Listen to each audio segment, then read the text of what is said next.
Yep, I love that coffee, baby. Xbox Series X and S sales explode 83%, 86%. I was saying 83. Damn.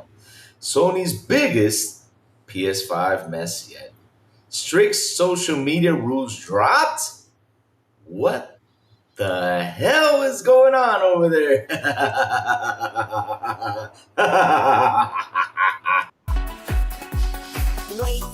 Wake up, it's a brand new day.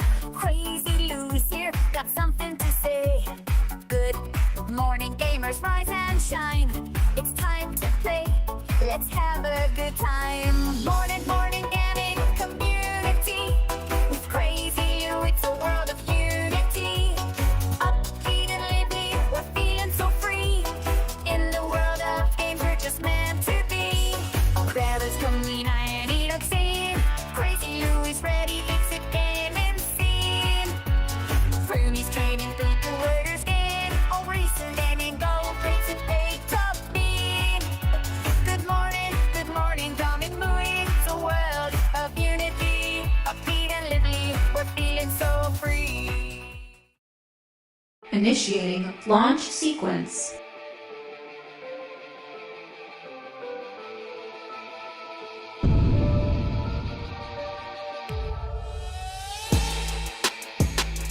Let's begin.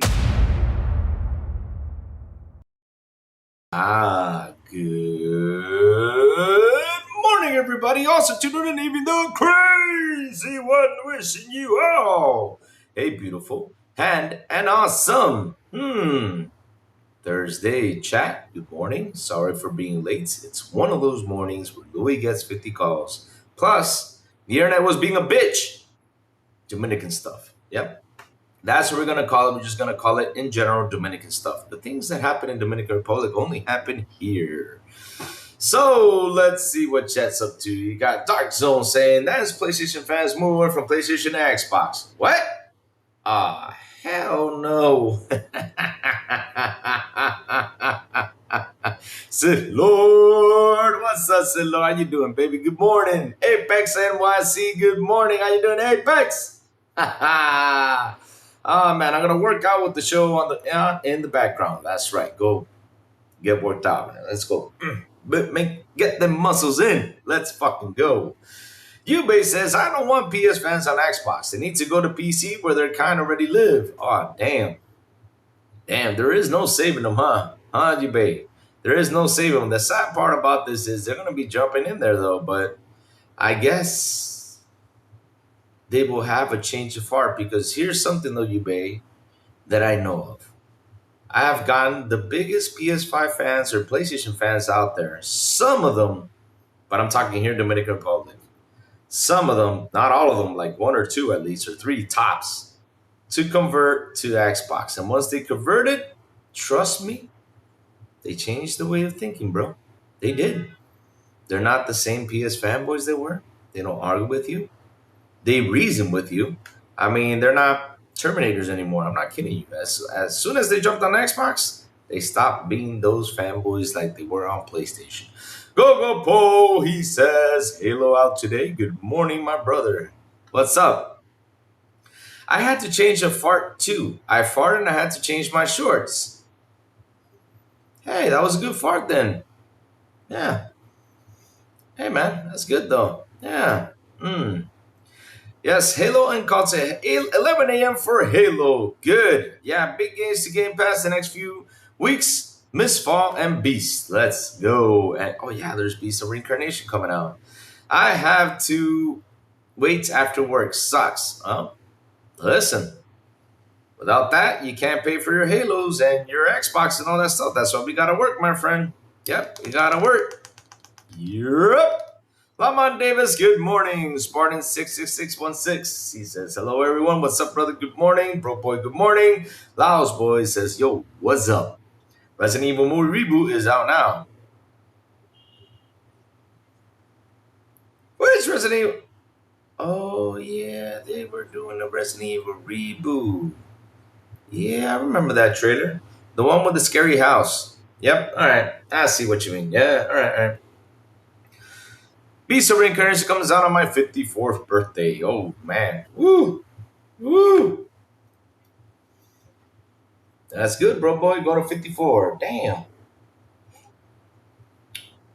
So, chat, for today, we got several topics. We got several interesting things that's happening out there. You got PlayStation telling their guys to shut up, don't talk to the fans, because fans are pretty pissed off. Here's the funny part, and I say this, and it's the truth though. Hey,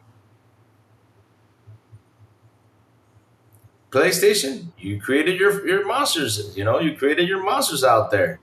You created the stupidest fan base that could ever exist. I'm not kidding you.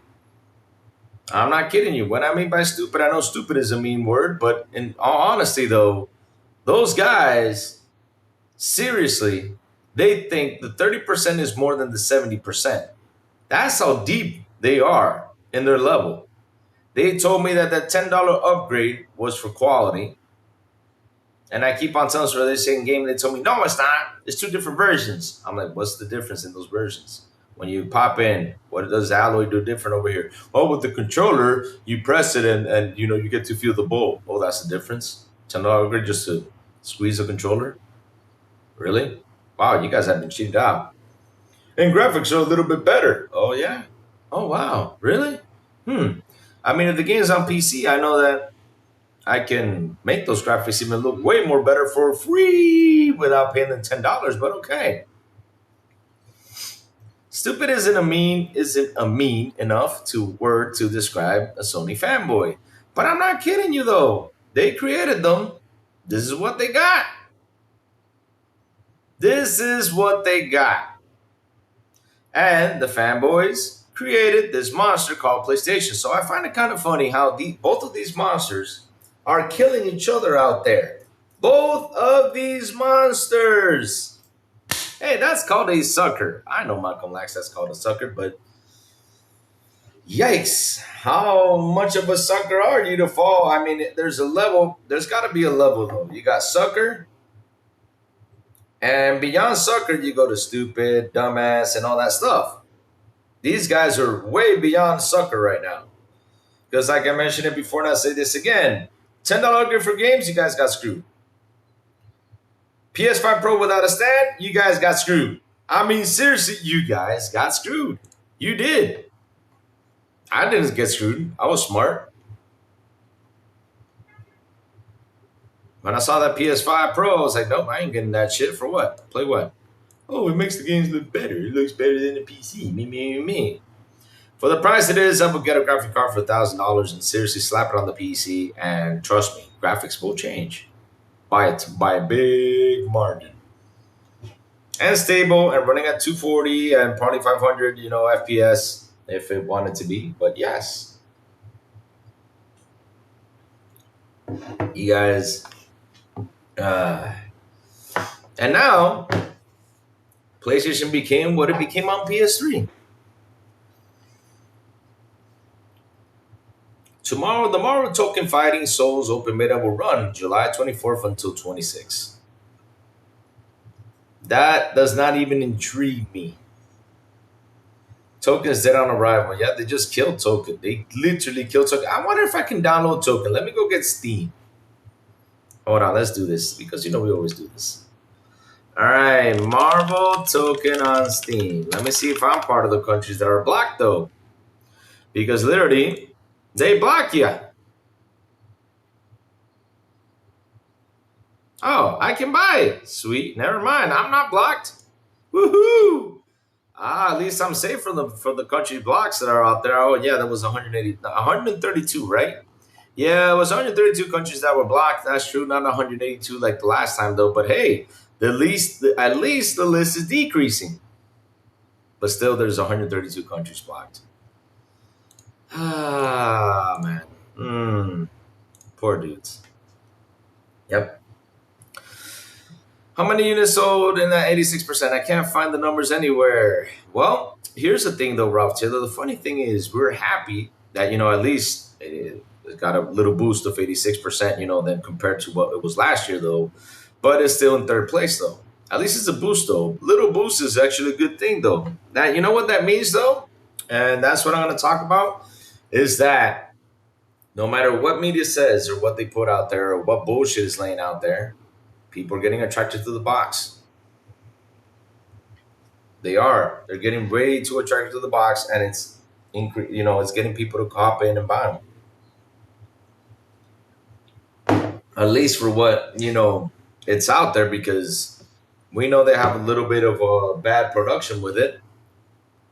We kind of know that, even though we don't know if it's 100% true, but we know that the production has been a hustle for them. But at least people are picking it up, which is a good thing. So, yeah. Token has a 10-hour motion comic campaign too. Really? That's cool. Way less people care about the stuff in Token than people are thinking. It's got jiggle physics. If it jiggles, it's gonna get a lot of people in there because you know how they like them jiggles.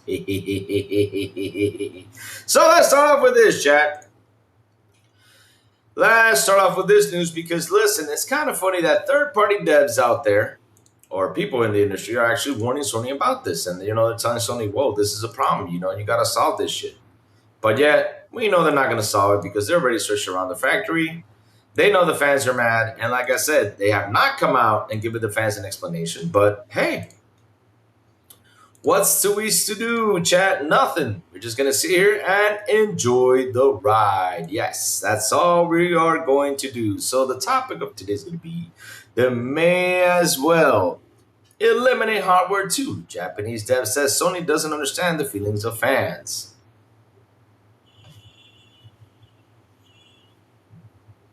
The question is, when have they ever understood them? All they've been doing is sucking money out of them. And they, like I said, one thing is being a sucker. One thing is being a sucker. But another thing is being stupid. I mean, I'm being serious about this. Because seriously, look at it. Look at this. The feelings of the fans. They never understood it. I mean, they were doing $10 increase with games. Saying, oh, you got to upgrade the game. You got to pay $10. And plus, like I said, with the PS5 Pro, shit. That was a big-ass scam. No, fucking no. I'm sorry. No. So this guy, creator Shohei Nikawa, says fans cherish their physical games. This guy, creator Shohei Nikawa, doesn't believe Sony has considered that what physical edition means to people who value them. The Japanese giant plans to cease manufacturing physical discs into January 2028, a decision which has attracted widespread criticism despite evidence showing dwindling sales of box games. While Nikawa acknowledged the sound business logic behind the move, he acknowledged that physical releases often carry sentimental meaning for fans. Speaking with Noisy Pixel at the Anime Expo, he says, for fans, being able to keep a game they love as an object can have a great deal of value. It becomes a memory or a keepsake connected to something that matters to them. They can also bring a physical game to an event like this and ask someone to sign it. Afterward, they can take it home, display it, and decorate their room with it. Physical games are very important because they carry that kind of meaning. Nikawa implied that he feels Sony's decision is cold. It's purely about numbers on a spreadsheet with no consideration of the culture of gaming and relationship of fans with their physical collections. He continued, 100% agreed there. They don't care. They just want this. Like they've been telling you guys for like the last 6 years. That's all they want. And you guys were like, yeah, PlayStation is the best. And we've been telling you, hey, stop praising this because they're getting greedy. And man, all of a sudden, I feel like we've been through this before. I feel like we've been through this before. Didn't we, chat? I mean, some time ago, this happened once. Hold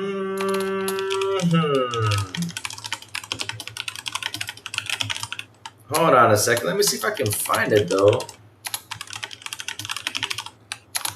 We've seen this before. We've seen this before. Where have we seen this? I'm going to save this right here before we, continue on. But yes, this has happened before a long time ago. Once they got some nice numbers in, huh? If they're going to go as far as eliminating physical packages, they may as well eliminate the hardware too. A television will be enough. Why would you need a console? If you're going to get rid of physical games, you may as well go all the way. Wow. The ex Nippon Ichiman, of course, is referring to cloud streaming, suggesting there's no need for any physical aspect of games no longer comes in boxes. I don't fully agree with this comment here because while Sony streaming solutions have come on leaps and bounds, there's still an inherent value to running a software locally, both in terms of image quality and response time. But I do generally agree with his broader points overall. Why I personally don't own many physical games anymore. The ones I have held on to carry serious sentimental value to me. My original Dreamcast copies of Shenmue and Shenmue 2 are titles I'll never part with, for example. If is this enough to convince Sony to continue supporting a business clearly in decline, I'm not sure. But I do think there's something sad about stripping away the culture of the industry, even if the numbers don't really make sense anymore. I know PlayStation is primarily to make a profit, exactly, but surely there's more of a sector that's simply numbers on a graph. Ah. But like I was saying, I've heard this before. I've heard this before some time ago, a long time ago. Oh, yeah. Here it is. I knew it. It was Ken Kutaragi. He said the former CEO of PlayStation family stated that consumers should work more hours to afford a PlayStation 3. He emphasized the PS3 was intended for those who will feel compelled to buy it. Regardless of the cost, the statement has been widely referenced in discussion about the PS3 marketing strategy and consumer behavior, leading to various memes, jokes about the absurdity of the idea. Huh. Yep. They went back to what they were, chat. They went back to what they were because here's the funny part though. The PS4 era, they were there. They told you this is you fanboys right here. Now, we're gonna call you the teddy bear right here. This was you fanboys. And the PS4 era, after you guys said to them, you guys flipped them off over there, right? And the PS3 era and the PS4 like, hey, come here. We'll give you all that cool stuff. You know, you're our friends. We love you. We hug you. You guys are the best out there. Yes. They pampered you throughout the PS4 era to prepare you for the PS5. And then the PS5 era, they started little by little getting greedy as they were in the PS3 era. That's what they did. They started little by little. They started with a $10 upgrade. They got you dizzy with the whole SSD crap. They did that with the whole SSD crap. And you guys fell for it. And the $10 upgrades too. And then little by little, it started to increase the PS5 Plus, telling you, yes, it's to better the service. What was the better on the service? Jack shit. And then they went in and gave you a PS5 Pro and a PS5 Slim, and they started to separate a plastic stand for $30. Wow. I mean, I'm annoyed by that $30, chat. I'm sorry I mentioned it a lot, but that really annoys me. How can you pay $30 for a piece of plastic just to fucking hang your console on it? I mean, that thing should have been 10 or 15 bucks tops. And if you see that, that's what it looks like. But what does it have that it has to cost $30 though? Shit.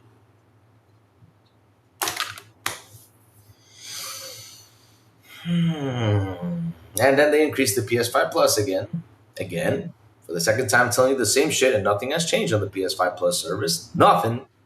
And now, looky. They decided to eliminate disc and not even talk to you. How do we know they're not even talking to you? Because here we go, chat. Like I said, hey, we got a couple of things to talk about this. It's going to be fun today. Like I said, they went back to the PS3 era ways. They did. Because look. Sony imposes strictest ever social media guidelines on staff due to PS5 disc debacle. Wow.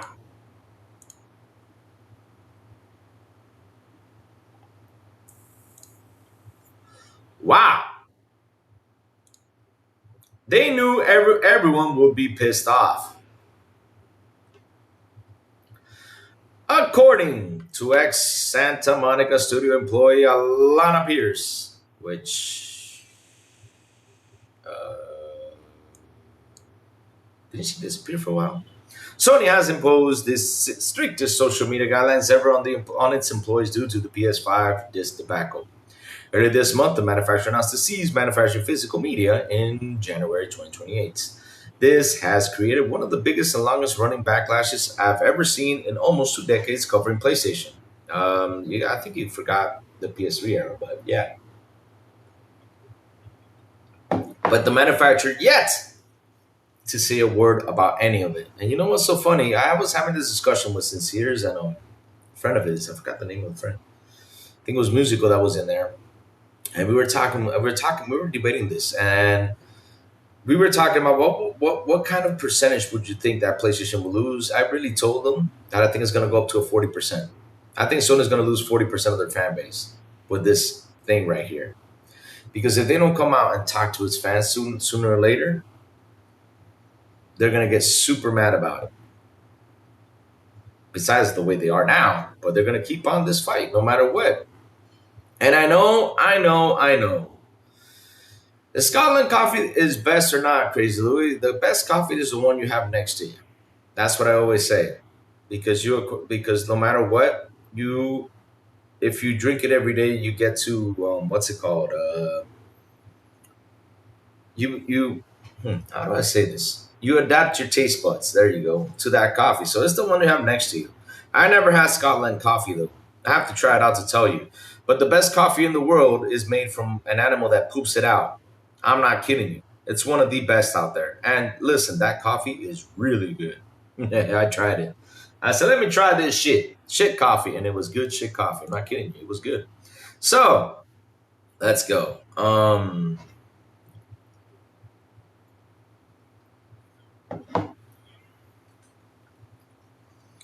That's because, according to the former God of War Lao Fei writer,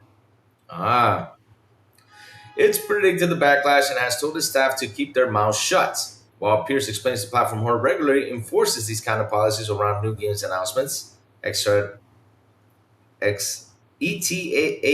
What does that mean? She also stresses that these are some of the most forceful guidelines the company has ever implemented. She said, she already knew everyone would be pissed off. They knew this. People working with PlayStation first party studios told me Sony had the strictest social media guidelines for this particular thing they've ever seen issued. Sony does somewhat regularly tell employees what they can or can't say about certain things. I was under a lot of guidelines when I was working on God of War Laufey. I still am. And they did send me guidelines regarding what I could say on the day the game was announced. But in the instance, it's apparently the strictest the employees I spoke to have ever seen regarding public communication. They would only have done this if they knew it was going to be an enormous PR issue. This is no surprise to them. And yet they have not done anything to fix it. It's been, what, a month? They have not come out and said anything. Good. Keep quiet. I told you guys this again and again and again. PlayStation, you created a monster. And it's the PS fanboys. And PS fanboys, you have created a monster. You can never, ever, ever let two of them become a monster. Never. You should be the monster by yourself. And always keep on fighting this company no matter what it does. You guys should have fought them since it's unlocked. You guys should have fought them for the stand. You guys should have fought them for all this stuff. And this is what happens when you don't fight. This is what happens when you cheer. And over here, they little by little went back to the PS3 era necessities by being the greedy motherfuckers they were. Because they tricked you in the PS4 era. Because that's what these companies do. They trick you. Simple. They do that. Because they want you to be here. They try to treat you nice. And once you've been nice to them, once they have made all the money they wanted, now they know what to do. Because it's kind of funny, though, on how right now at this very moment, you want to even increase prices even more on your install base. And here's the thing, though. I hope that install base recognizes that you guys want to cheat them out. Seriously, I hope they do. Like Pierce points out, this does suggest an anticipated robust backlash, although I do wonder whether they expected things to go on this long. What do you expect? This is going to be quiet? No. You guys, like I said, you guys created the fanboys you guys created is the most. And here's the funny thing. There was a poll out there which was voted, who is the most annoying fanboy? And it's the PS fanboys. You guys created them to be super annoying, and now you're getting that for yourselves. I'm happy to see that though. Take that. All the platform holders' social media accounts continue to get prepped with community notes and comments day after day, and there's no real sign of dying down. To be honest, I'm not particularly surprised to see Sony clamp down on its staff, because one errant comment from any of its employees could end up escalating the whole thing. Of course, they gotta stay quiet. They don't want Ken Koturawa to go out there and say something, even though he's not there anymore, I think. But you know what I mean, though. They don't want a Ken Koturawa message out there, huh? However, it's frustrating to learn that companies needs to deal with this by staying silent. I long argue it needs to communicate with us better. But didn't you all say that Xbox communicating is worse? Didn't Sean Layden say this? It's funny when we watch Asha talk, and then Shuhei came out with popcorn. How about now? Yeah, and listen, right now I got my popcorn watching PlayStation Be Quiet and the fanboys blowing up. Thank you. I enjoy this. This is why communication is good. They should have done this a long time ago instead of just putting this thing out there and say F you to the fans. Incredible. The ex-IGN reporter goes on to explain why she believes it's unlikely Sony will back down, pointing out that the disc manufacturing facility is in Austria.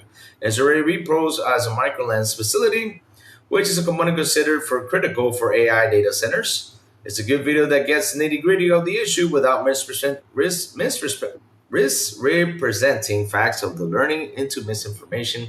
So I recommend watching it if you're eager to learn more. I do hope someone from Sony eventually comes out and speak to us like we're humans, though, even if it's telling the rest of the staff to stay quiet. I don't think that's going to be fixed, though. It's me, the boy Lewis, with a $2 super chat. Check out that little clip I just messaged you. Thank you for that. I'll go check it out. Good morning, Louis. Good morning, Green Bush. How you doing, my friend? PlayStation guys have been insufferable since the PS1. Most annoying fans is GTA Beat Beat Money. To be honest, though, me and Meet the Cheater came out with the conclusion. Like, after GTA 6 comes out, what is he going to talk about, though?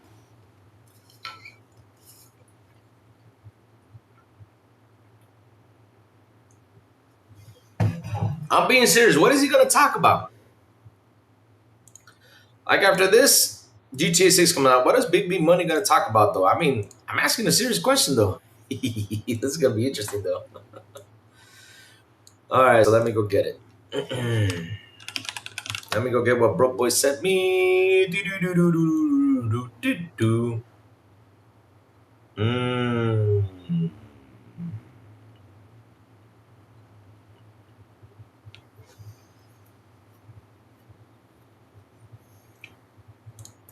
So let's see. Bro, what did you send it to me? Let me go get it.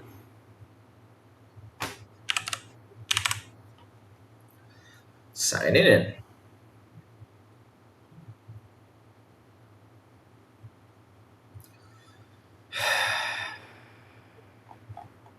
So Hazard Gaming says, it's crazy how PlayStation still charges for Cloud 6 in 2026. Some might not like to hear this, but Steam and Xbox have a much better ecosystem than PS and Nintendo. You're starting to... Oh, so now we're starting to talk about how good the... Seriously? You started to talk about how good the ecosystem on Xbox is? Holy shit.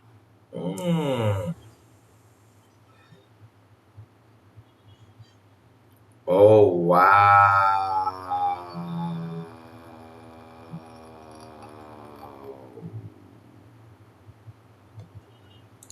Yikes. Whoa, this is bad. Let me cover this while it loads up the Broke Boy video, because it's taking a while for Twitter to load it up. Thank you, Internet. Seriously, I'm pissed off with this Internet thing. I gotta call the company and fix this. So, We got some bad news, very bad news, chat. Very, very, very unfortunately bad news, and that is the studio behind Blumhouse published horror game Crystal, Theaters of Idols has reportedly shut down. So the game my man wanted me to play here live has shut down. The developer Blumhouse published Crystal Theater of Idols was shut down according to staff. Reports started emerging earlier this week that the studio may be conducting layoffs. And as the staff have been taking to social media to confirm this, some have stated that the entire studio is closing down. Wow. Game designer Raul Pernia Alejandro wrote a thread on X stating that the Madrid based studio was no more. A few months ago, I shared with tremendous excitement the announcement of Crystal Theater of Idols. He wrote via machine translation today. I wanted to provide a bit of context for everyone who followed the project and supported us from day one on Vermilla.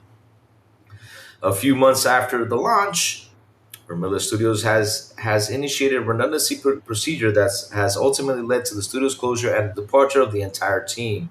It's very tough news for us, for those of us who have dedicated so much effort and love this project. Even so, I don't want that to be the memory that remains. Working at Crystal has been the very first stage of my professional career and experience of which I feel very, very proud. I've learned so much and had the luck to share these 2 years with incredible people. I also wanted to thank all of you who played and shared the game or simply supported us during the development and launch. Seeing the affection with the which the community received Crystal was one of the greatest rewards of the entire journey. He added the project has reached the players, but unfortunately the studios has not been able to move forward. I'm sad about the stage this stage ends, but proud of what we achieved together. Both teams and all the players who created a beautiful community. Wow. Wow. Crystal Theaters of Idols was introduced to the masses during Summer Game Fest in 2024 as one of the 6 games set to be published at the horror production company Blumhouse under its Blumhouse Games label. Wow.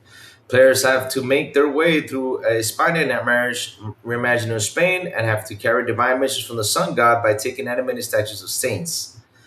Its main unique feature of the use protagonist's own blood as the ammunition of weapons, meaning the player's health bar and ammo continue to draw from the same resources. The aim then is carefully pick your shots while finding syringes of blood and dead creatures to replenish both your health and your firepower. This game was released in February 2026 on PS5, Xbox Series X, and PC, and was generally well received with a Metacritic of 74. Wow. Wow. That's awful, Chad. That's some awful news to hear. Let me see if I can finally pull the Broke Boy video. Come on, man. I left you loading right here, my friend. What the heck? Okay, here it is.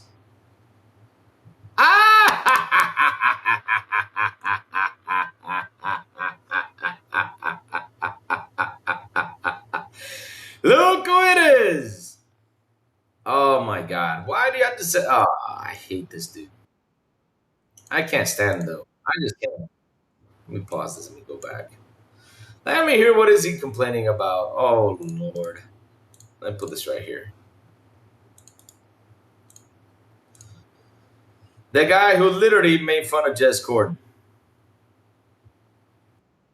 He was mad that Jess Gordon was the one who got the first interview and he didn't get it. Aw. Poor little dude.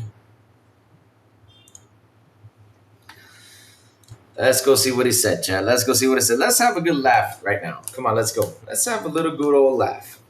There we go. Let's hit play. Thank you for that, bro boy. So let's go.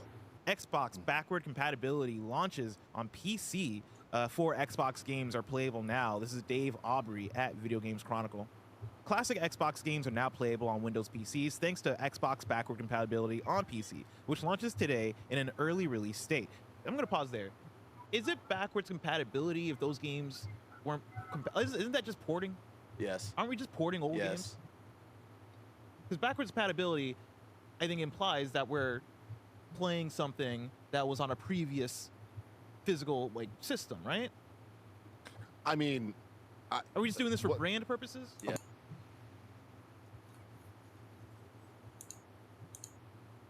Xbox backward compatibility. What's he complaining about? On PC, 4 Xbox games are playable now. This is Dave Aubrey at Video Games Chronicle. Classic Xbox games are now playable on Windows PCs thanks to Xbox backward compatibility on PC, which launches today in an early release state. I'm going to pause there. This really hit him, though. Backwards compatibility, if those games weren't... Isn't that just porting? Yes. Aren't we just porting old Yes. games? What's wrong with that? Because backwards compatibility, I think, implies that we're playing something that was on a previous physical system, right? I mean, Are we just doing this for brand purposes? Yeah. We're doing this for random purposes. Oh, I'm sorry, brother. You do not understand what this means, though. You know what this means is that Xbox has been always supporting backwards compatibility. They're bringing old games, something that you guys don't understand because you guys are so stuck up in your little console that you don't know what the hell is going on over there. You don't. If you guys would have listened to what Xbox says, if you guys would have sat there and understood, because Xbox always said this, hey, look, we respect backwards compatible games. They've been talking about it for years and years. I mean, this conversation has been like, what, 10 years now? So they talked about it. And so now you'll be able to get your backwards compatible games on PC. What's wrong with that? I'm still trying to understand what's wrong with that, though. Oh, isn't this porting? Is it what's wrong with that? PS5, so seriously, man. You gotta breathe, chat. We gotta breathe. You gotta breathe. Damn you, Series S and Game Pass. Damn you to help for studios closing. Yep, Louis, that's me. That was begging y'all to play Chris Alive. Yes, I know, Cage. You told me about it. Yes, but that studio shut down, man. It sucks. I hate when I read that a studio shuts down. I hate it. Especially since that game looks very good, though. It deserved to be better, but we cannot control that. Oh, can you hear the volume? Okay, you want me to replay it? If you guys want me to replay it, I'll replay it again. If you guys want me to. So, lurking while playing, 76 sub blue in chat.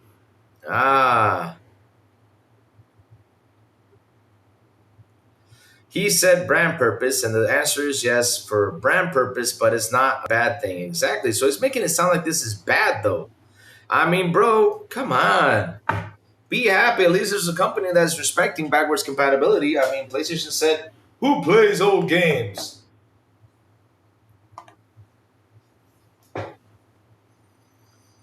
That was Jim Ryan saying that. And I was still laughing about, who plays old games? I mean, hey, look.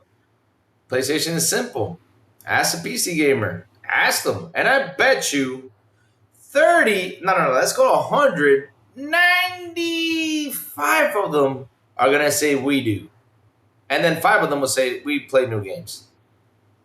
Trust me, they'll tell you that. Because that 95 of them download simulations. They download all this stuff. What do you think they go to PC? They download all these great emulations and they go back to playing this big-ass library of games that they cannot rebuy. Oh, my God. Seriously, man. Seriously.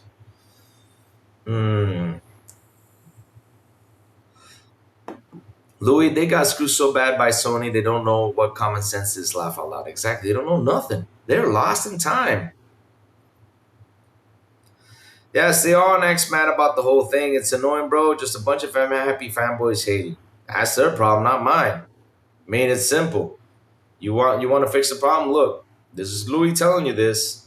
Get yourself an Xbox or get yourself a PC. Get those two. You got the money. Why are you so afraid of getting it? Oh, that's right. Your ego doesn't let you.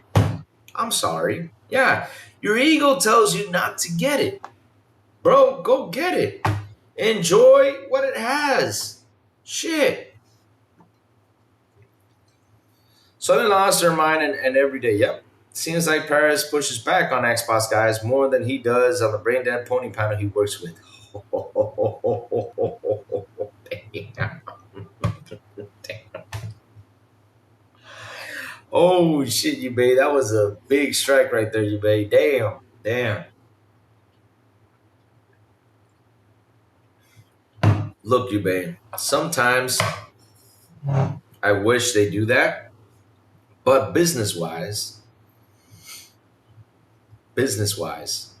I think I was told before because I remember that time that what was that guy's name who was out there? He was bitching about these exclusive games, and and he just Parrish just stood there, didn't say anything, like just stay quiet. And I was complaining about it. I said Parrish should have said something. There was an opening right there for you to shut him down.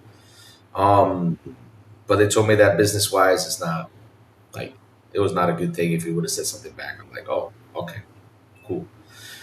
And that's what I mean though. Like, it sucks that business wise you can't do anything. That's why I always say I don't need. If this ever happens though, like to me, if someone wants to sponsor me or anything, I mean, I will tell them straightforward. I need to be me. I can't be this dude you guys want me to be. I gotta be me. You know, it's about having a spine or not having a spine. Exactly. Sometimes like stuff like this type of conversation, I look at him. He's right there talking about this, right?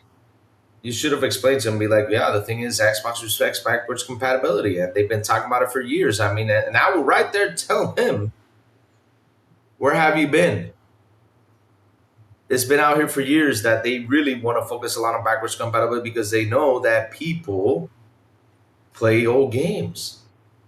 And look how happy a lot of people were. And they were asking questions to Jason, like, Jason, if I play this game, will my achievements pop in? I think Jason said, no, not yet, but they're working on it super fast to get the achievements in there. So they got, with these four little games, a lot of people were happy. They were happy, oh shit, I can play these games on my PC. The games that were literally locked in these boxes, now they can play them on PC. Wow. Imagine you that bring the whole Fable games on PC. All those Fable old games that bring to PC for people to play. Because I know someone who told me that I asked them, didn't you play Fable on the PC? They're like, no, you can't play them. It's not available in the Xbox store. Imagine they bring those Fable games on PC. Oh my God, that's gonna be a cool kick-ass thing.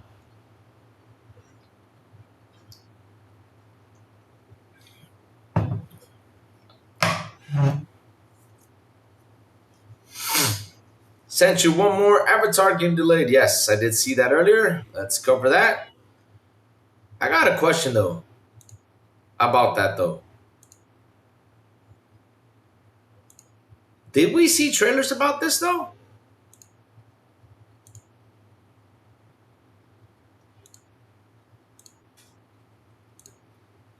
Did we see trailers about this game? So Avatar Legends, the fighting game. Oh, oh, oh, my bad. Sorry, Chad. I was confused, man. Ugh. Okay. It's Avatar. It's Avatar. Avatar the anime. I was confused with Avatar the movie. I was like, did we ask for an Avatar movie fighting game? I was confused though. The official launch of Avatar Legends, the fighting game, is almost here and can't wait for players and fans of the world to jump and start playing. It says for as we approach launch, we update our community to a few platform specific details. For Nintendo Switch players, the Nintendo Switch version will be available as a standard edition only. Additional crossplay with other platforms and language locations beyond English will not be available. We are committed to bringing these features along with upgrading the deluxe edition to players as soon as possible, and we'll keep you updated on your timeline progress. For the Xbox communities, we were forced to delay the release due to unforeseen circumstances on the back end feature. We will now launch by September 3. Existing pre-orders will remain active and will not be canceled. Our priority is the best possible experience on every platform, and we're tirelessly to make this happen. Thank you for your patience, understanding, and continued support. We're excited that everyone is fighting as soon as possible. Tune in here for updates, and we have them.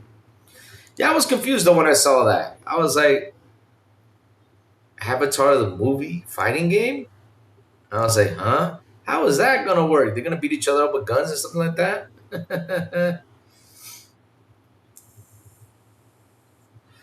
No, you can't. I was told you can't though, bro boy. You can't. You cannot play Fable 1 and 3 on Xbox PC yet. I mean, look for it. I mean, if they added it, I'd be amazed though, but I was told you can't though. Chrono Trigger was okay, not in the top 5 RPG on the what? It is the best RPG of all time, eBay. Number 1 RPG. It's the best one. It's got everything you want in an RPG. the story, the bad guys, everything. It's got the best story of them all. The music, the fighting, everything. Chrono Trigger is the best RPG of all time. And that is, of course, thanks to Final Fantasy VI. Because, Final Fantasy VI or Final Fantasy III back in the day was the game, that actually pushed, for us to get Chrono Trigger. We gotta say thank you to that. It's just like Perfect Dark, though. It's just like Perfect Dark. Everybody says Perfect Dark was better than GoldenEye, but without GoldenEye, Perfect Dark would never exist, though. They are showing when I pull it up. Fable Anniversary, Fable 2 and 3 have been installed and played. Guess that they might not work. Let's go with it. They're massive. No, Chrono Trigger massively overrated. Final Fantasy. No, no, no, no, no. No, sir. No. No, it was not massively overrated. Final Fantasy VI was massively overrated.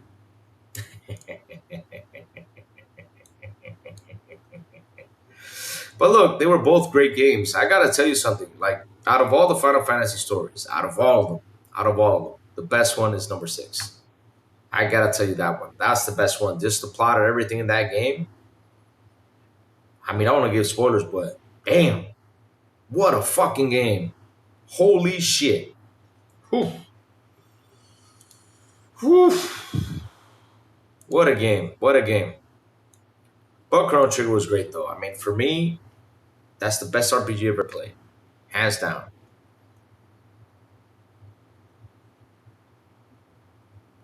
Louis, it's not the sap, but Link to the Past is the best RPG ever. No, it's not. Without GoldenEye, Half-Life wouldn't exist, as it is either. No story mode, all until the devs play GoldenEye. Yeah, Link to the Past isn't even an RPG. That is true, though. That is not even an RPG, though. It could be an RPG, though, but it's not a JRPG. Because, that they call it JRPG. I do not know why, though. But yes, so he's mad about backwards compatibility, huh? Going to PC. Well, I mean, bro.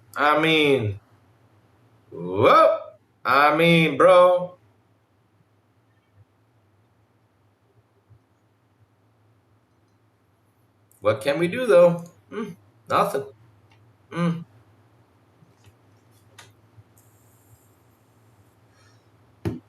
The tribal thing wasn't even that cool. Very bare bones. Super Mario RPG was better as a Breath of Fire 2. What tribal thing, though? GoldenEye is overrated. No, it's not. GoldenEye is never overrated. No. GoldenEye was the best. Listen, GoldenEye was the game that got us together on the weekends because, listen, that was the beautiful thing about the Nintendo 64, though. It had 4 controller shots, and we got in there, and we shot each other up, put minus each other, chopped each other up. Well, that sounded bad, though. Chop. Yeah, the karate chop. Oh, the judo chop. Judo chop each other up. There you go. Judo chop. Yeah, there you go. Which I think the judo chop came from, of course, GoldenEye, because that chop was hilarious. With that chop, you can kill someone. That was so funny. And if someone picked, what was that dude's name? The short dude? And once they picked that short dude, man, there was no way hitting him with that damn chop, though. That guy was a cheater.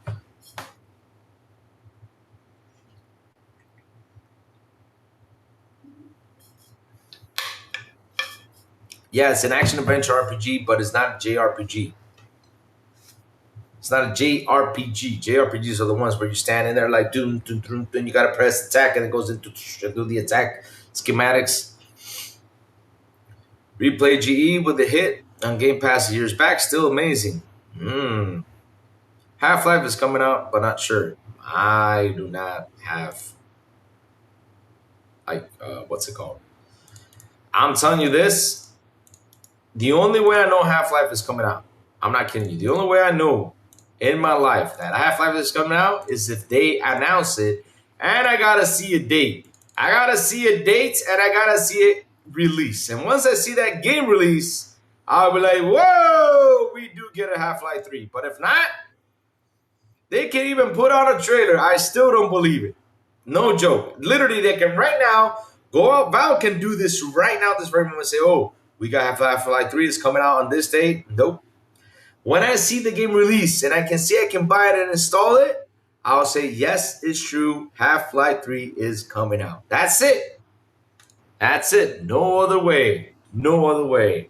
So we got more news coming from Xbox. Great news too. Xbox announced a new feature to optimize download speeds for games, available for Alpha Skip Ahead and Alpha Insiders.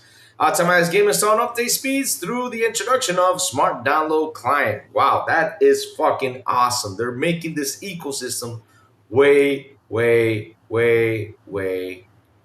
more. It's me, the Boilers, with a $2 super chat. No, keep dropping them, man. Sorry, one more Xbox fixing the most hated thing. What is it? The downloads? I think I was talking about that though. Let's see what Bro Boy sent me.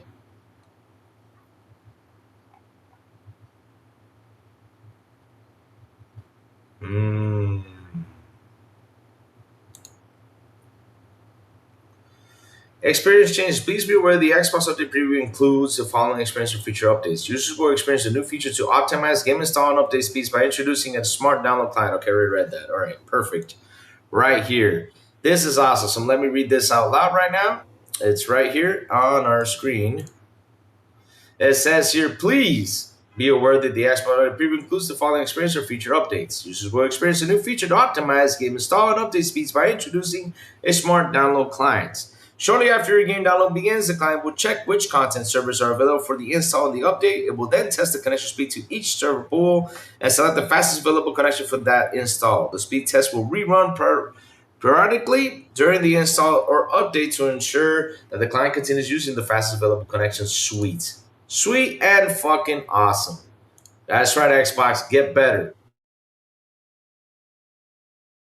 Social media, crappiest out there.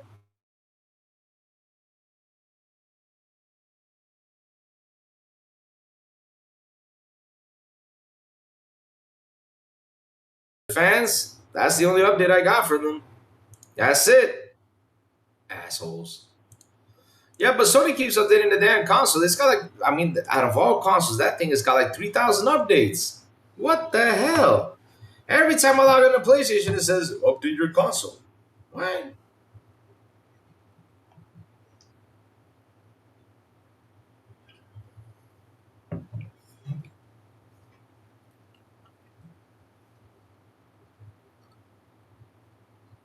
Oh, wow. Look how far these guys have gone. Wow. You guys want to know how far these guys gone? Ah, shit. This is how far these guys gone, guys. Damn, with the whole disc tobacco. This is how much they're trying to protect PlayStation. Check this out. A reality check for the disc debate. A study suggests read-only Blu-rays like PS5, PS4 game discs may only stay playable for 10 to 20 years. And experts say that degrade from day one. How do you store your collection? Wow. Really?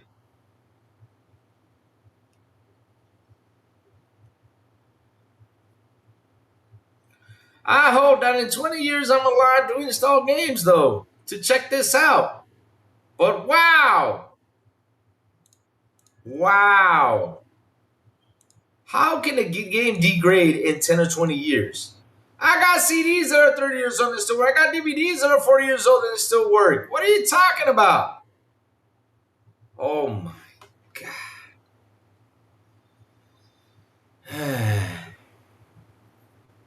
I would imagine Crazy Louis character on Legend of Zelda, he maybe look like Braveheart.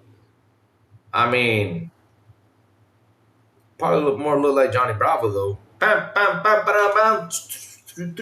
You know, Johnny Bravo style. Yeah, you know, yeah.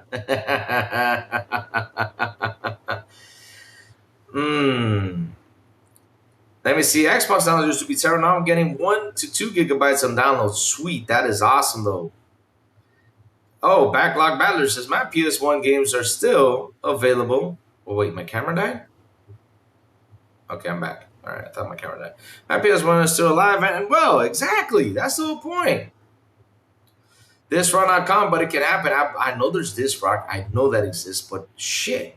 I'm not kidding you. I got games over here that are old and they still work. Like I said, I hope I'm there for 20 years, and I hope I can find a disc drive to try them out. I'm being serious. I hope I can find one to try them out. But seriously, wow, PlayStation. Wow. You guys really want to go out there and try to stop this debate.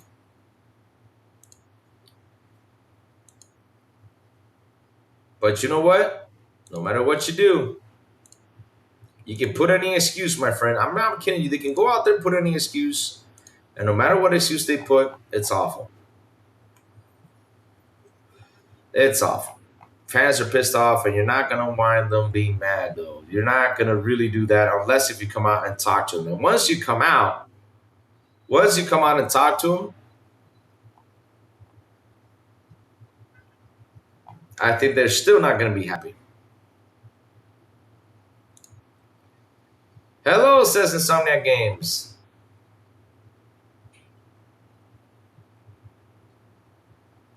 And everybody, after they said hello, everybody's like, hey there, send the message to your boss. PlayStation, where's the physical media? PC players, console players, bump. Fox. Hello, we want a statement in support of future physical disc games, please. Literally, anything that pops up, and this, I'm not kidding you, this was put. Yeah, just laugh at this. When was this? 7:42, July 23rd. Oh, it was this morning, and already there's 1.5 messages saying, where's your disc at? Where's physical media? Wow. Damn. Let's jump to the last topic, my chat, but we're going to continue on after this. We're not leaving, though. We're not leaving because we got more things to talk about because news keeps hopping in, of course. But yes, this happened yesterday, my friends. And I'm happy it did. Because at the end of the day, I know Asha is doing really good with Xbox. Because look, Xbox Series X and S consoles US sales see an impressive 86% jump in June 26 as PS5 and Nintendo slide highest units this year. Is it the Asha effect? I believe so. Xbox seeing positive momentum in console sales for the first time in a long time, although it remains to be seen if it can hold on. Wow, you got... Shit, of course. Of course. Of course. Of course. Of course. Of course. Of course. Of course. Of course. It had to be you. It had to be you, right? It had to be you. 100%. It had to be you. It had to be you. Of course. Let's read about this, chat. Let's read about it. It had to be you. How, chat, I got a question. This is what you call someone that literally can turn the positive into the most negative thing. I'm being serious, but can't we all be happy that there was a sales jump? That's it. But no, you had to put in the same article right here, right? In the same article. But it remains to be seen if it can hold on.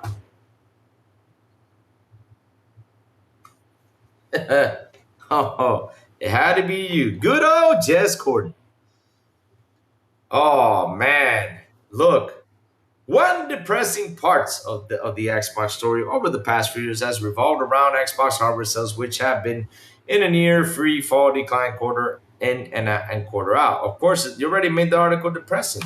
I'm depressed already for what I'm reading, though. I mean, right here, I'm like, yay, 86%. But right here, oh, you made it depressing already.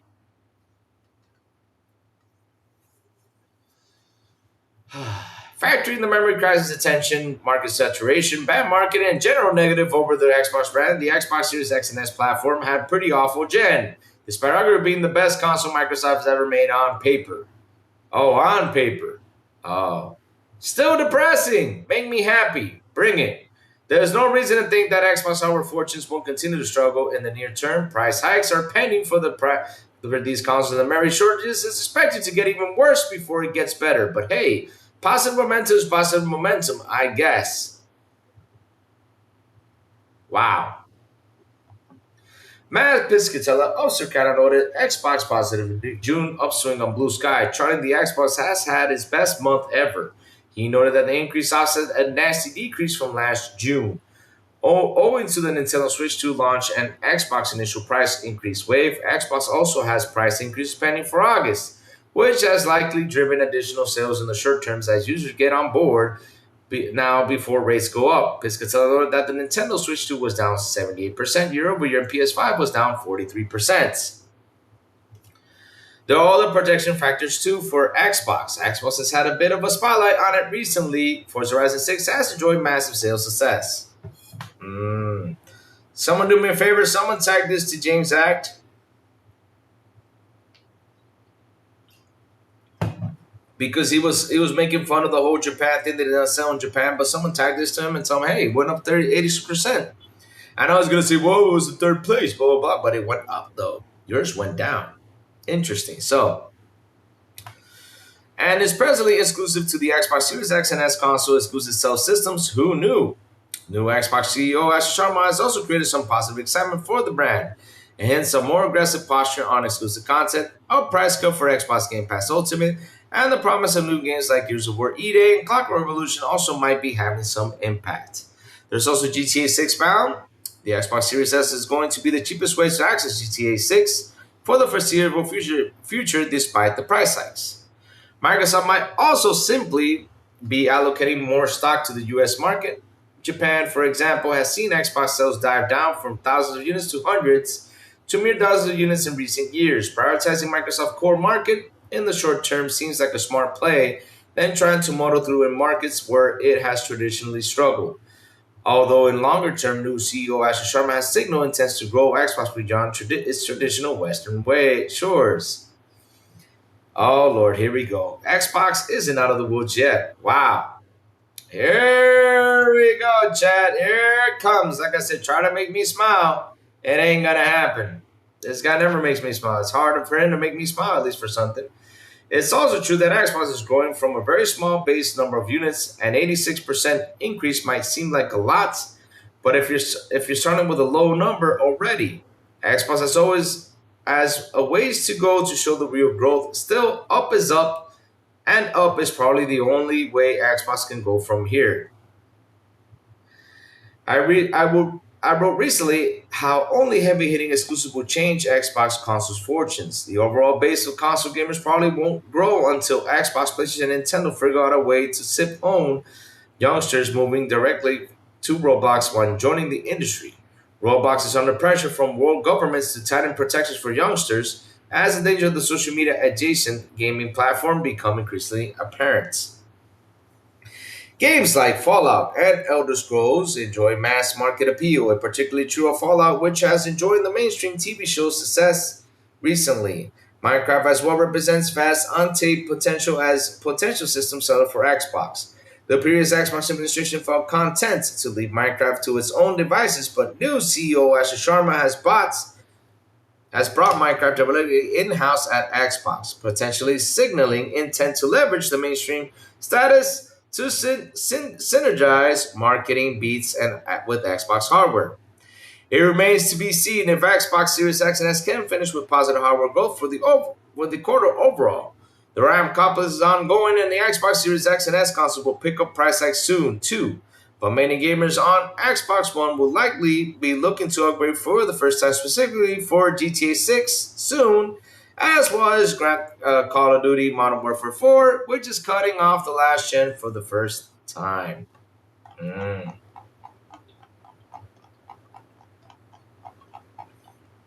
Wow. Still did not make me turn positive with this article, though.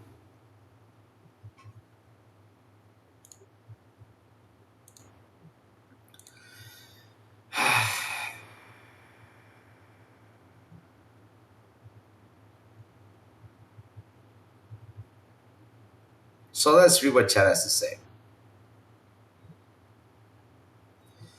Because really, I'm just like, wow. No joke, though. Sorry, got an update system today, Crazy Louie. It's okay, Laos boys. I'm just trolling PlayStation, not you, my friend, not you. I love old games. I just ordered another retro handheld. I'm ready to buy them. Maurice told me about one. I have it on my bucket list to order, though. I really want to get it though.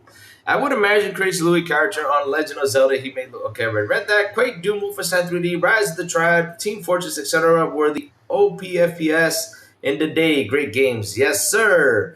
Do you think Xbox could bring back Marvel Classic game? Oh, I wish they could bring back Ultimate Alliance though. That game is so much fun. Or remake it. If I was them, I would remake that game though. Xbox knowledge used to be terrible. Now I'm getting sweets. But the Fire is better than Chrono Trigger. What? No, no. Got Halo less than a few minutes. All right, so let's see though. You realize you can just play any game via emulators. Oh, that's true. They're making the PS5 emulator out there, man. Ooh wee. Yes, there's many FPS on PC, and multiplayer was starting to grow too at the time, even in dial-up. That was awesome though. I remember those things. You know, I dial-up that sucker to play games. Oh man, that sound was beautiful. So let's see though. All of this coming out, but yet they don't have to address people. Exactly. Exactly. These ponies are like sheep and will only follow Sony into the pits of hell. Not anymore. They're not following them though. Not a lot of them though. I already told you this. If PlayStation is not gonna come out and say something and they stay quiet this whole time, I believe they're gonna lose 40% of the user base. I'm not kidding you. It's gonna go up to 40%. It's gonna go up there. Because people are just not happy with PlayStation at all. Diego says, I don't care about emulation, nor do I think this would be the and all be all. Emulation is an ownership and it's a replacement for someone like me. Well, the thing is, you don't own them though. But what's great about emulation is that you can go back and play those games. Like for example, Backlog. I love arcade games. I love them. I love the beat 'em up arcade games. One of my favorites is the Simpsons arcade game, Teenage Mutant Ninja Turtles arcade game, X-Men arcade game. This is the second time in my Xbox history that I get the X-Men arcade game. This is my second time. I got it when it was an arcade, Xbox 360, which they discontinued, and now I got it again for the Marvel collection. This is the second time I bought it, and I replayed it again and again and again and again. I love arcade games. And the only way for me to play these arcade games like the Alien vs. Predator, which is the only arcade game that I have to finish that I have not finished, and shit, is through emulation. He does it to keep PS readers and piss off Xbox ones. Yep. These Blue Chew Go commercials are getting crazy. This is becoming insufferable. Haven't sure that the game on physical media is not ownership either. Where have you been? That is true too. I mean, it's a bad time trying to sell consoles for sure, but an uptick in this market is even bigger than indicated then. Exactly. Just always look. Oh shit. When he is on the box. Oh damn. Sales percentage doesn't even mean we need raw sales numbers. Yep. Leave it to Jez to pull the downside of the stuff. He is also the one that brought up PS was stopping physical. That hey Helix won't have a disk drive either. Jazz and the game media allow their personal opinion to take over about doing their jobs. It's why games media as a whole and news media as a whole become toxic waste dump. And that's why you got this dude from yesterday's article that wrote and did side-by-side comparison of what the media outlets do. He literally left Windows Central. He should have gotten him in there. And that would have been awesome if we would have gotten him in there. That would have been like, hey, yo, this is a signal. You guys better change the way you talk because you're part of that list, though. I'm telling you, if Xbox plays hardball is consistent, they will sell hardware. Well, look, remember one thing I told you guys. They are getting to a point where it's going to be hard because of the price increases. All of them are. PlayStation is in a landslide right now. Nintendo is doing so okay because it's a brand new console. Xbox got some positive in, but we don't know what's going to happen when the price hike comes. But I do think, though, they are going to figure out something with that. A lot of people want Xbox to win now. They're tired of PS. Yep. I miss the days of game magazines where the writer had a little to no bias and just reported on games. Yep. That was beautiful. It was like that for years out here, even in media. It was like that in years, but media made a shift and now it became console sales, graphics. It's incredible that graphics are more important than gameplay. FPS is more important than gameplay. That's what media does. They have shifted towards this stuff. Sales, graphics, and all this stuff, they shifted to that. Back in the day, when you heard the sales conversation, you're like, okay, what is your next game? That was the thing that we talked about. Now we're like looking, who's doing better? Who's selling the most? How much money they drew in? Why the hell should we care about that? What should we care about is what is our next game to play? Because I tell you guys this, we cover the news every day, and I always tell you, the only thing you got to worry about is what is the next game I'm going to play. That is the only thing you got to worry about. What am I going to play next? Because there's so many titles out there that it's hard to choose which one to play. But that's the thing all of us should be worried about. Dragon Ball Sparkle Zero DLC is next week, and it may happen. Awesome. Just trying to be boss. We'll check it out in a second. Odds and sales are up because the price increases of the console are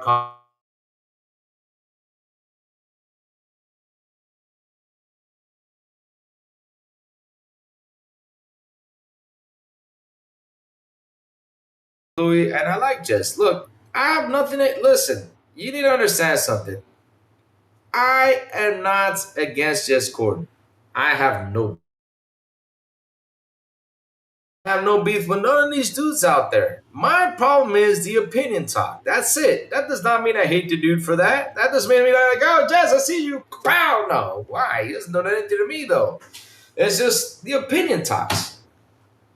That's the thing that I sit here and I'm like, bro, how can you turn this positive news and literally turn it into a negative? I mean, you started with the article, is it the Asha effect? And why don't you just talk about all the positive things I've just been doing to the system that people are enjoying it, though? That's what you should have said, though. But no, of course, you have to go out there and bring the negative up. Because at least at the end of the title, I mean, at the end of the article, it should have been, so let's see. This is me. So let's see if Xbox can keep up with this positive rhythm, especially with the RAM crisis going on. That's all you had to say. Right then and there. Look how simple that is. Look, because we know there's a RAM crisis going on, and we don't know how positive is going to turn out for none of them. But with this positive news, at least you should have ended in that note. But no, you had to go all the way negative in there. I'm like, why? I mean, like I said, make this article into a positive, and you didn't even do that. Why? Ah.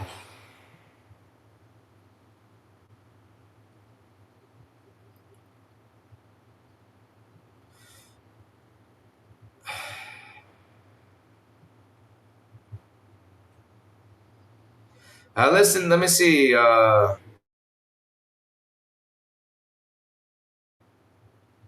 Pico says, check Discord. Okay, Louis kind of looks like the guy whose lawn owns a ranch in Zelda OTT. Thank you for that. Thank you. Hey, thank you. I'm in a game, though. There's a zombie game that is on mobile that is seriously, that dude looks like me. And I was like, hey, y'all better pay me shit. Or at least say this guy is Crazy Louis. And I'll be like, hell yeah. And I won't be mad at you. You don't have to pay me. All you have to say, this is Crazy Louis, and I'll be happy. For example, Crazy Louis and I game time to time. Yeah, hey, Xbox Jimmy, good morning. How are you? How you doing? Welcome to the show, chat. If you are new to the channel, please hit the like button. Please hit the subscribe button. Also hit that bell. Let's go. Because it's okay to critique the brand you like. But look, listen. We have some positive news here. Right now, at this very moment, we have some positive news. And he turned that positive into a negative.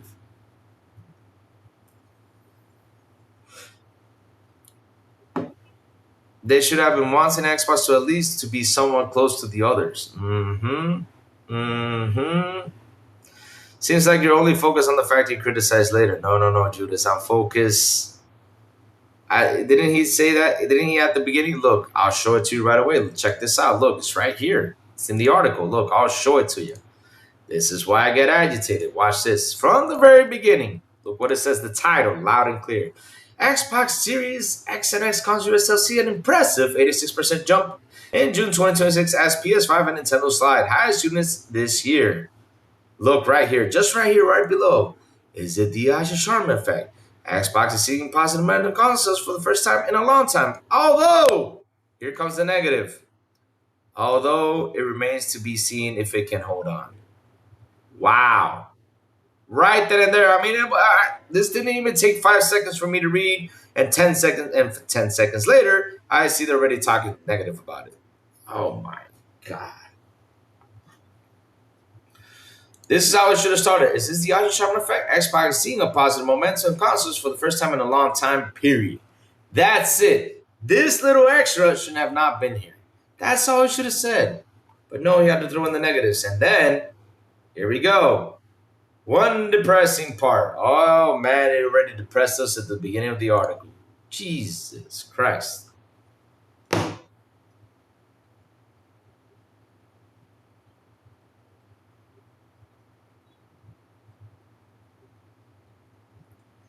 That's why I sit here and scratch my head. So let me go to Discord real quick to see what Pickles is throwing out there. Pickles. I got a pickle. Hey. Sorry about that, chat. It's just every time I see Pickles, I have that song in my head.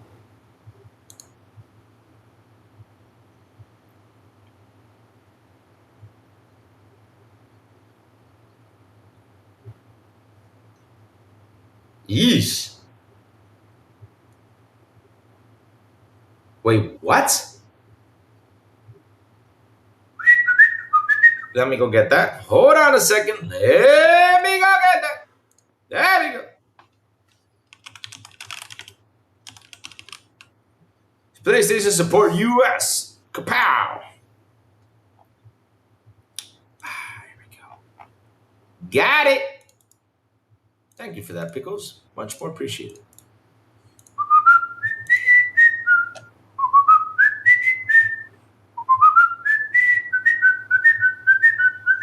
Charging my attack. Let's go. PS5 software updates. 26.05, 13.16.00 is available now. Please check our page for latest software features and on-to updates. So it says here, community noted. Important information on consumer rights. Sony is currently attempting to establish a digital monopoly by eliminating physical media. As a result, free competition and distribution of PS video games, providing users with non-transferable, revocable licenses instead. Yikes! Oh! And here we go. No matter what they put out there. Woo! Look!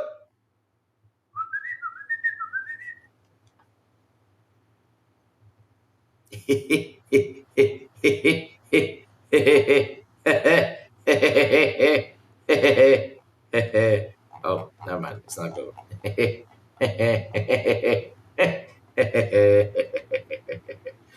Ah, beautiful. People just mad about this. Yep. You gotta love this stuff. Oh, man. Meanwhile, PlayStation imploding. Yep, that's it. You're right, VR Gaming. This is my problem with these guys. Like, all their opinion talks, like I said, I got no beef with you all. Your opinion talks, whatever you guys say, is what really, like, come on, man. Be more positive about it. I mean, shit, we got an 86% increase on sales, even though it was in third place, though, but it's good, though. People are looking more at Xbox. It's the Asher Sharma effect, maybe.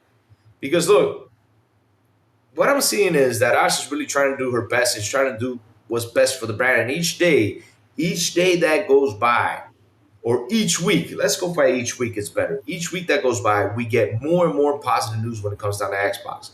Of course, but from Xbox itself, not from what media's saying, because we know that, right? So, look, right now, this very moment, we see that Xbox has, done what it did because, according to Cleared House, nobody was happy with that. None of us were. I mean, that sucks. It's awful. But after they cleared house, look what they did. Look what they started to announce. Look what they came out and said. Hey, yo, look, we're going to get this game going. We're going to get this. We're going to get this. We're going to get that. We're going to get this. I mean, again, they started saying, what are they going to get in there?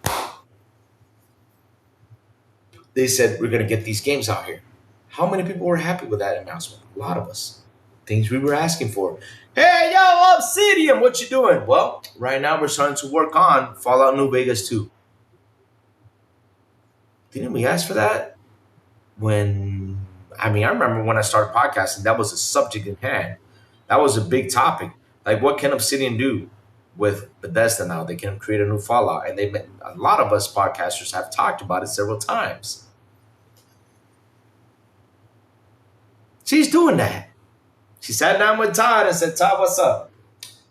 Why doesn't Obsidian do a New Vegas 2? Well, I didn't want to. Oh, you don't want to? I want to, though. So what you going to do?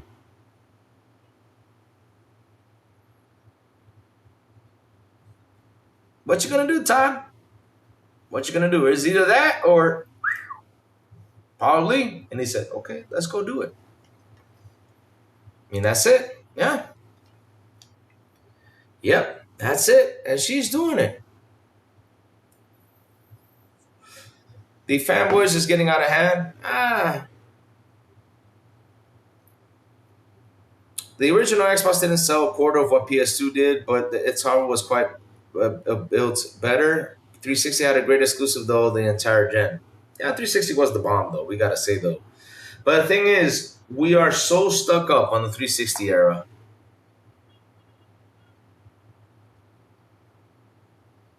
That we just don't look at what's going on right now.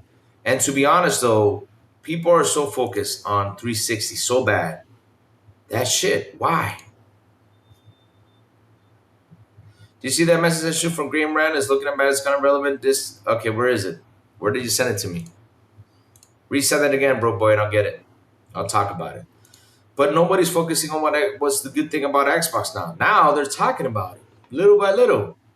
Like, what's good over here? Like, they're noticing something. Like, look, today Azure Gaming was out there and said, wow, the Xbox ecosystem, well, you guys don't want to hear this, but it's true. It's better than the PlayStation and Nintendo.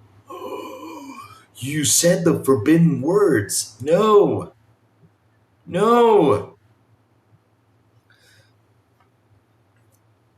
So let me go get it. Let me go get what Game Rant has been saying. Oh, Game Rants.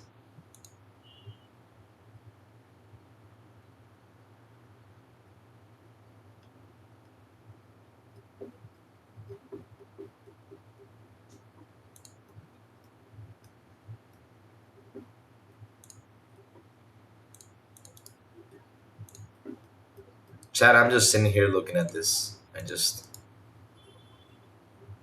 Here, I'll put it so you guys can see this bullshit right here.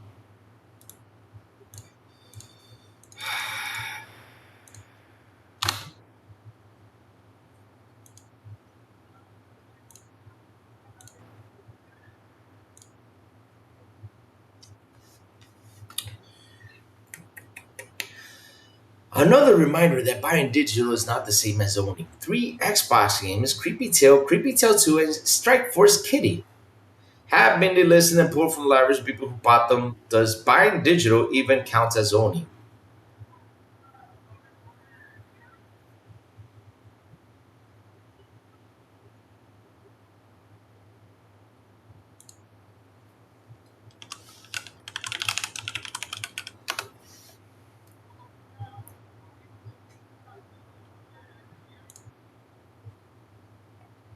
The fuck is this shit?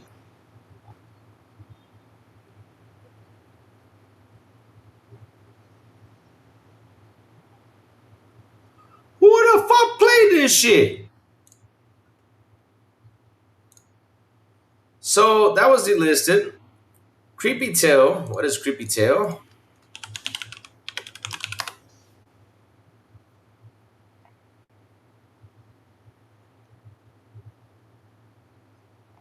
Okay, I never heard of this game either. But right.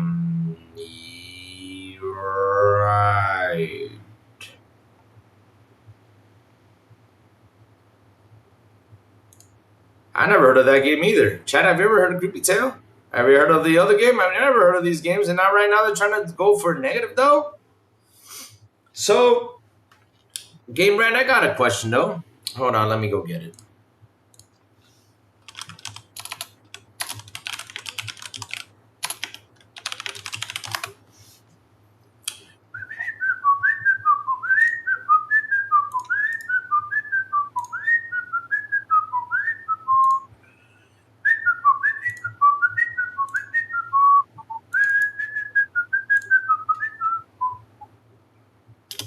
Did I? Oh, shoot. My bad. Let me go copy this real quick. All right. Okay. So, oh, my bad.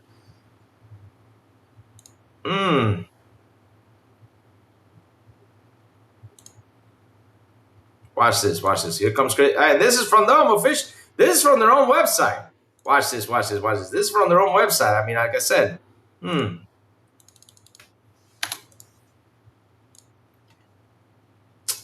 it. Come on. Get the things right. Here we go. Watch this, chat. Watch this. Watch this. Watch Crazy Lou in action. Here we go. Okay, there it is. Okay, so funny enough, funny that you didn't write the same. How should I say it though? Funny that you did not. How do I write this, bro? Boy, help me out. Acknowledge this? Is this it?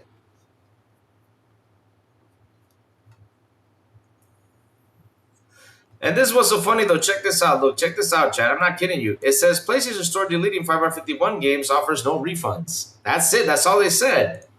But funny enough, they did not acknowledge. They did not say the same thing. Funny enough. All right. Funny enough, you didn't say the same thing when this happened. Did I get this right? I think I did. When this happened, there you go. Perfect. All right, perfect. Did I spell happen right?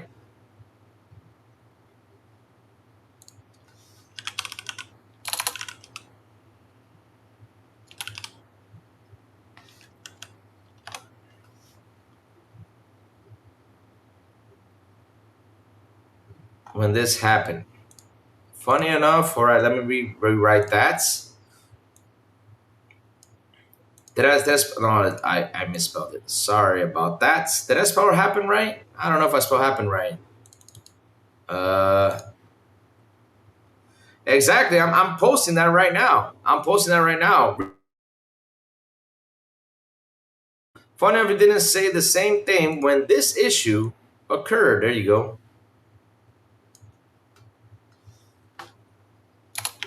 When this issue occurred. Shit, my English spelling is bad though.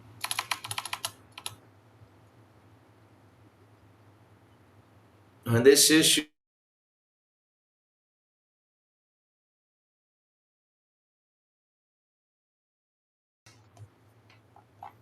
I got ammo. You ain't gonna like me.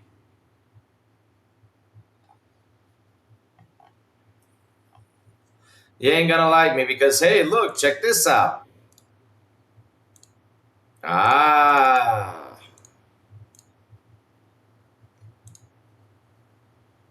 This is from their own website.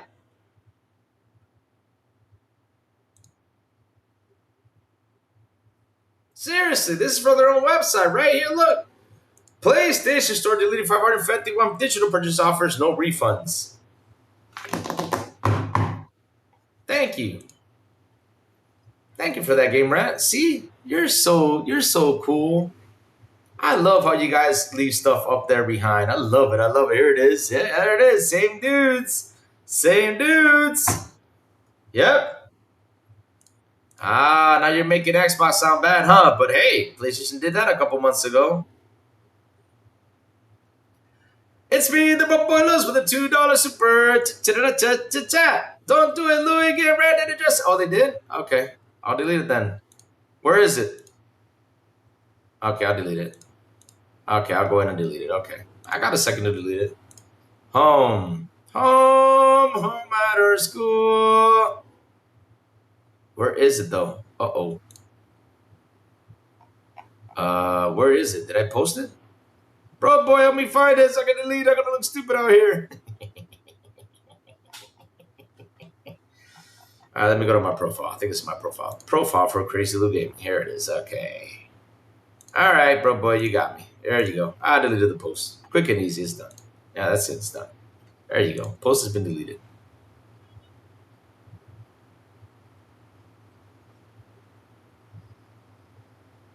But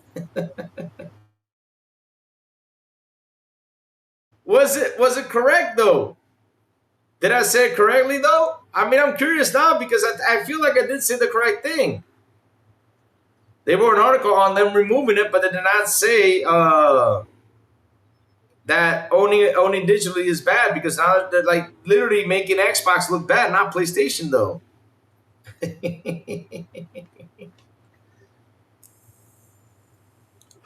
But okay, I'll keep it clean though. Sony removed 500 movies from that people paid for. Also, the PS3 library is done. It will be gone next year. Louis spells like BB money. Remember why so serious? I talk 2 languages, almost 3. So if I misspell things, it's okay. I'm not like BB who only speaks 1.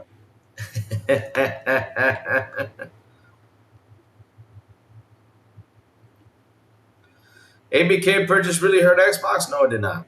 It actually made Xbox better. Brought in a lot of money though. The thing is that everybody's focused on the whole ABK purchasing like it was like the bad news things. No, it did not. Because here's the thing though, Xbox Jimmy. Let me explain something. Business wise, it was a good buy because Call of Duty is one of the biggest titles out there. No joke. I mean, we can't deny that though.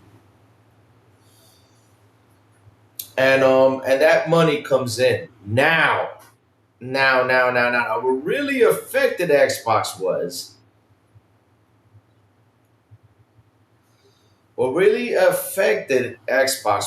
the mismanaging.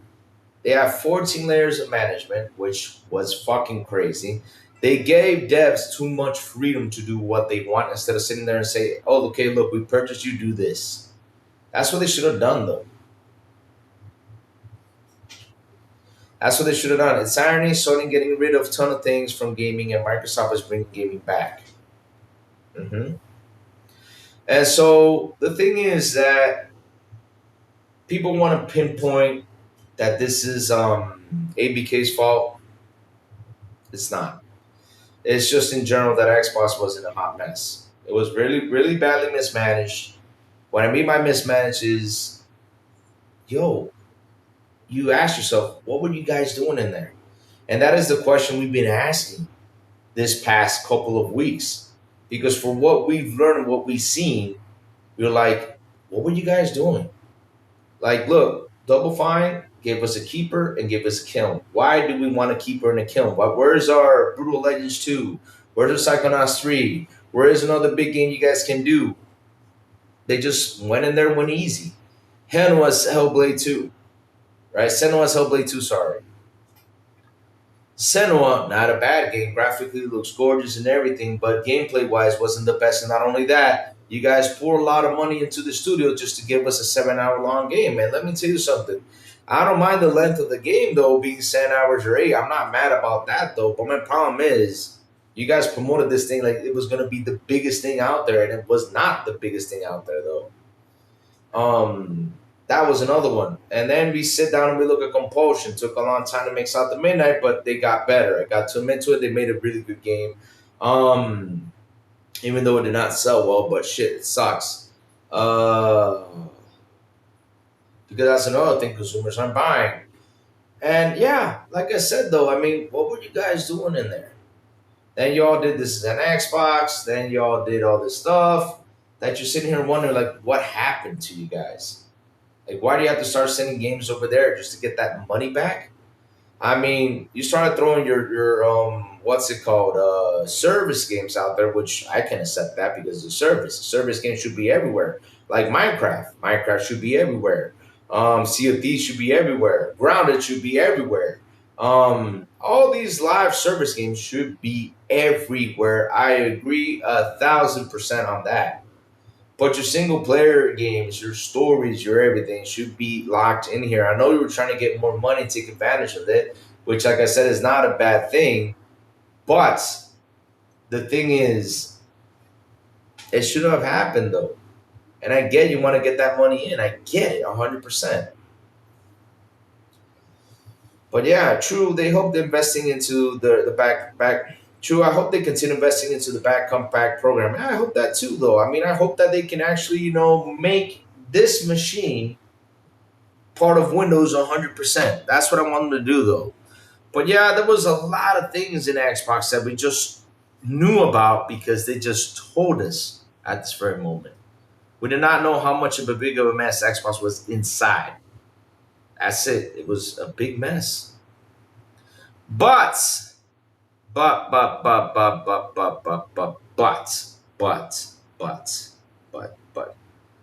there's more positive into negative than this.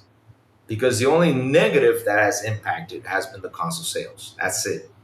That's been the most negative thing. And Louis, and people are going to tell me, well, console sales is the most important thing, blah, blah, blah. I'm like, the most important thing is bringing in money no matter what. That's the most important thing. Nothing else. And Xbox has been trying to do that in the perfect sense now that they want to go back and focus on the Xbox, trying to grow the brand, trying to grow the console and everything. That's cool, though. That's pretty sweet. But that's like the most negative impact it had. Because they switched focus from the console to something else, though. And that was actually the worst move that they did, though. Because if you leave the console, because remember, it all began with the console, right? It all began with that box. And if you leave it behind and focus on something else, people will not see it anymore. For them, it doesn't exist. I'm glad they're focusing it to be the number one priority. And everything else comes in little by little. It will. Little by little will come in, though. But they really did a good job with Game Pass. I got to admit, they did a good job with the hardware when it comes to the console because the hardware is pretty sweet. I like all the stuff that it has in there. I love the ecosystem. The ecosystem is fantastic. There's so much positive in Xbox that people don't realize and they really don't appreciate it. Like Phil Spencer, even though a lot of people right now are mad at him and Sarah Bond and all that stuff, but at least, hey, they got Square back in here, which is a good thing for the Square fans. They really did a lot of great stuff. I mean, I gotta say, they did more positive than they did negative. I mean, they got Bethesda in there. They got Minecraft. They got what's it called? Even though Minecraft was before that, but okay. Before Phil Spencer took charge. I don't know if it was Phil Spencer, but yes. It went in and got all these great studios, though. Now, the problem with these studios was they did not manage them well. They gave them too much freedom. And they signed off on the weirdest ideas, though. And I'm pretty disappointed in them for doing that, though, because, I mean, as a studio, you guys went in there, and the only studio that is out there kicking butt and taking names is Obsidian and ZeniMax. They're the ones who are kicking butt and taking names. That's it. And what were you all doing? I mean, 343 fucked up. Now it's Halo Studios. I hope they really re-innovate this Halo. Oh, and Playground Games with, what's it called, with Forza. That's it. But then the rest of them, what y'all doing? Shoot. Yeah, that's how it is, though. Asha did what you wanted to the Xbox to make the best platform to play on. Exactly. Is it Playground? Did I say it right? Playground? Yeah, I did mention Playground, yeah. Playground is another one that did pretty well. But the rest of y'all, what y'all doing, though? I mean, come on. For example, around the same time, their HoloLens government contracts $100 billion, not including what they make from global data centers, desktop, and web-based software, etc. That contract was canceled. Really? The weird part is people keep repeating that ABK was a bad deal after being corrected repeatedly. Yeah. People keep repeating every anti-Xbox talking point of they've been proven wrong. Their low IQs can be like, yep, exactly. Microsoft has not canceled the HoloLens contract on the U.S. Army. Instead, they transitioned the production of developer responsibility to Anduril Industries while continuing to support. Oh, I know that. Sweet. But look, that's the thing, though. That's another business side of Microsoft, though. We're talking about Xbox itself. We're talking about the brand itself on how they almost literally killed the box, though. They almost literally killed it. I mean, by their moves and the stuff they did, they almost killed the box. But I gotta say, there's a lot more positive than negative. The thing is that media and everyone else is so much focused on the negative, they forget all the positive things Xbox has. I mean, look, chat. We saw it today. Let me go get it. Let me go get it right now. Let me go get it. Let me go get it. Let me go get it. Right now, this very moment, let me go get it.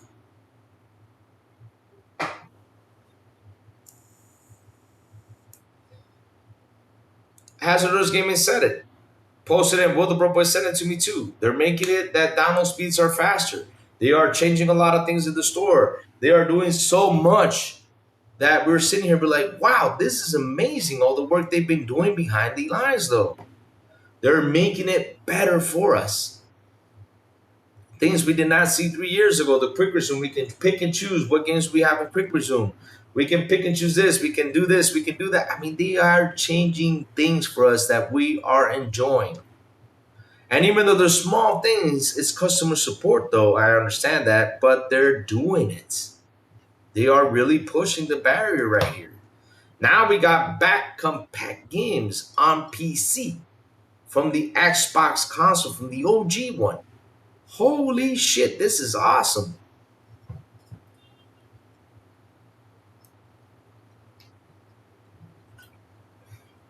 But yeah, everything Microsoft does in positive,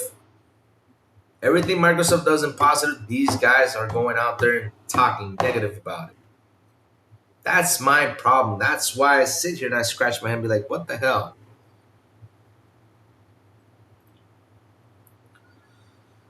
Oh, JTB. The thing is, that's a different story, though. You cannot fight. It's hard to fight Nintendo. Nintendo will sue the fuck out of you and win.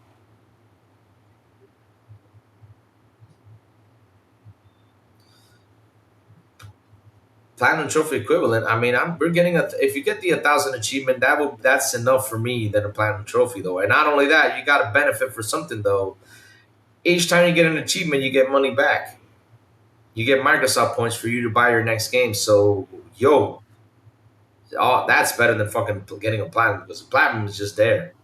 That's it. Doesn't do nothing. Or you can say, oh, I got my platinum. Yay. That's it. Nothing else. For Xbox, I got 1,000 achievement. How much money did I get back? $5 for my games? Heck yeah, let's go. Power stomped all over Nintendo in court and won. Yeah. That's the thing, though. They sue for nothing. Sometimes they win, sometimes they don't. But in Japan, though, Nintendo is king. As of now, they're king. It's hard to fight Nintendo, though. Nintendo became like a big part of the culture. I'm not kidding you. Nintendo rules in Japan. Nintendo is king in Japan.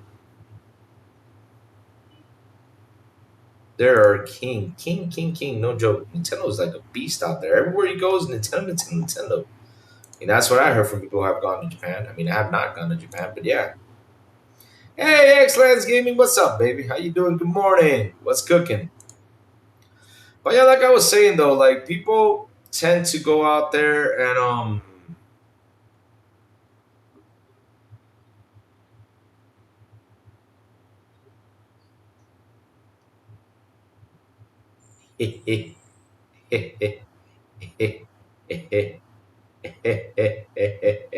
oh, thank you for that, Jordan.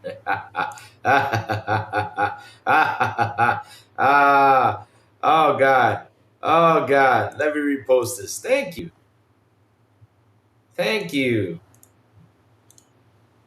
Thank you. Let me show you. Oh, okay. Let me show you guys this. Thank you, Jordan. I'm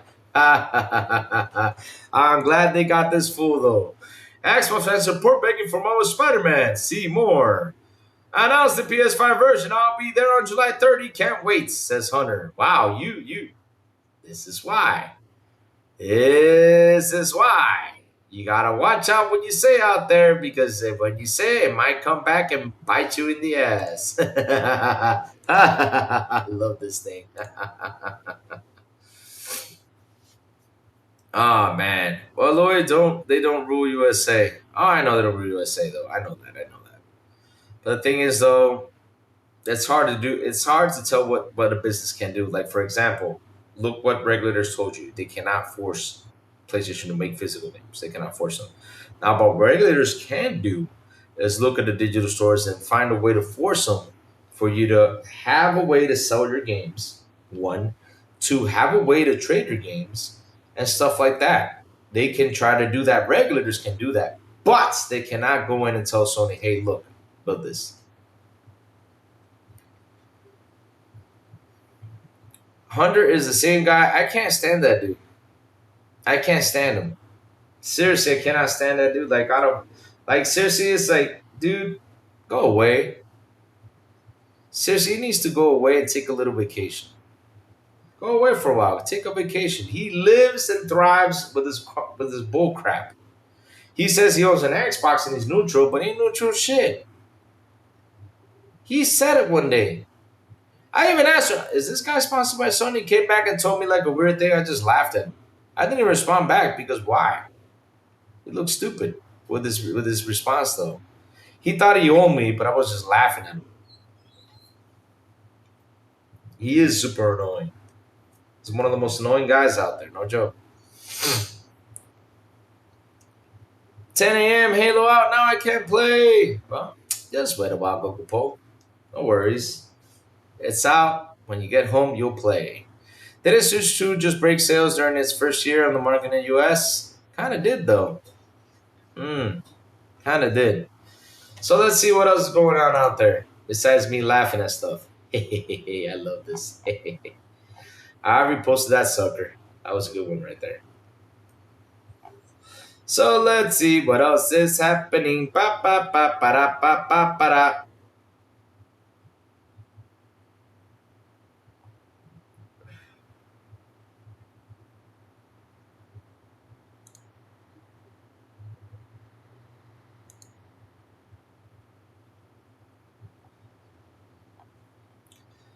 Sony News' decision to kill PlayStation 5 will spark outrage and reporting issue staff with the strictest social media. Oh, that's the topic of conversation. Thank you.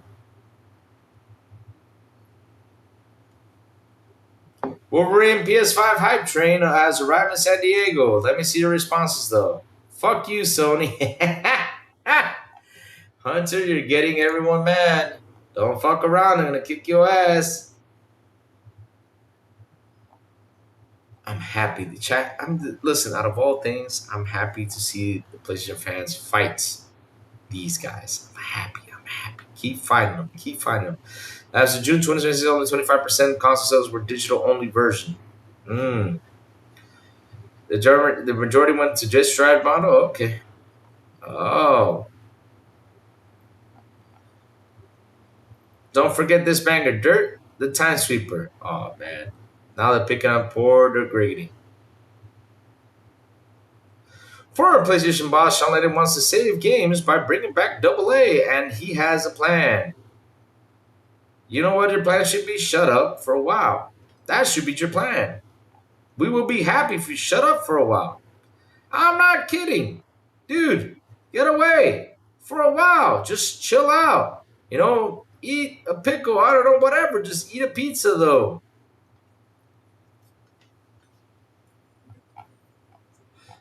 I'm being serious, though.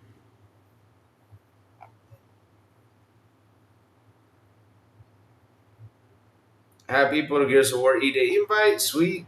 That's cool. Oh. I mean, we talked already about the backwards compatibility yesterday.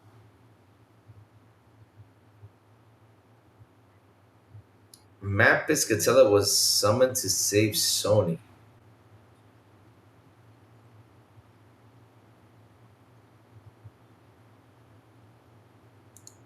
Who did this video?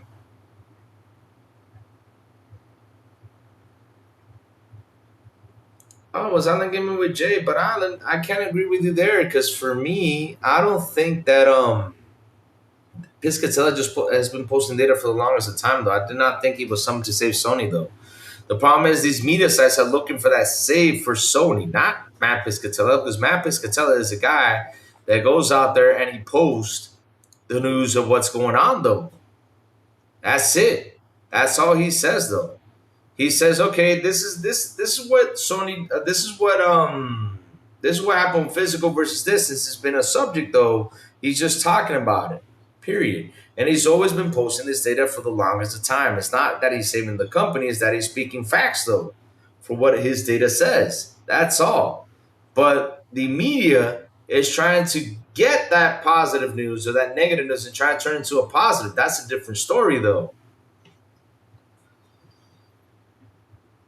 Steam Machine is way overpriced. Anything right now is way overpriced. Even the Xbox is way overpriced. The PS5s are way overpriced. Right now, everything is overpriced. The only thing that's not yet been overpriced is Nintendo. But once Nintendo hits $600 for the Nintendo Switch and goes beyond that, then it will be way too overpriced. But yeah, right now, wherever you look, up, down, left, right, whatever. I mean, you can punch in the contra code to get the 7 lives, though, trying to survive this. Man, you got to be punching that code 100 times because anywhere you look, price increases are there. Fucking A. They are there.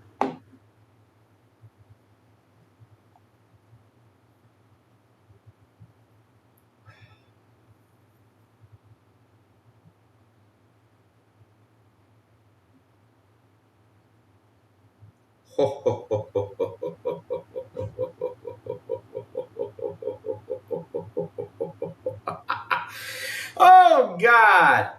Well, chat, you guys remember what I told you guys earlier? They're gonna lose 40% of the user base. Remember when I said that? Watch this. This is why I love Matt Piscatella. This is why I love Matt Piscatella. Here we go, chat. Get ready for this. Da da da bam bam bam bam bam bam bam bam bam. See what I mean?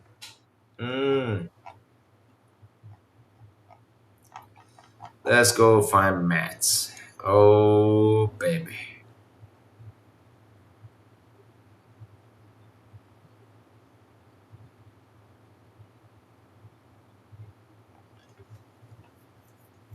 Let me see, where is this at?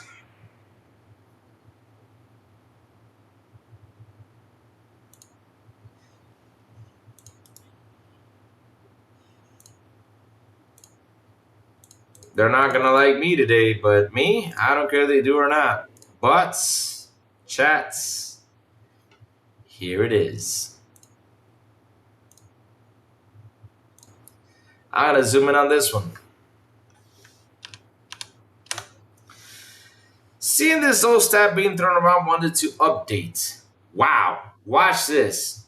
As of June 2026, Digital Edition comprised 27% of total LTD US unit sales of PS5 hardware. You guys listen to this? 27% of PlayStations were digital. The rest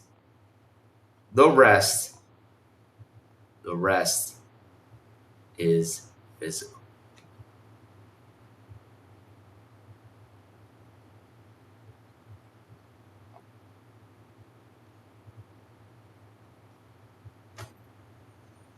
The rest is physical. Remember what I said? So let's see. Let's do the math. So we're saying that right now with the math I'm doing, we have 100 minus 27. That leaves us to 73%. So 73% of the user base bought the disc version. So you really went out there, and funny enough, you have the fucking data. Yeah, assholes. You have the data right there of who's using a physical console versus a digital, because the consoles have a serious number. They have a serious number right there. And so with that number, you guys can know who has a physical console. Not a physical console. Who has a console to buy physical games and who has a digital one. And 73% of your user base bought it with a disc.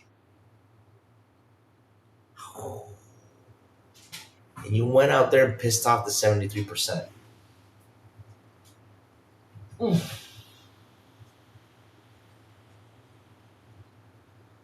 Ooh.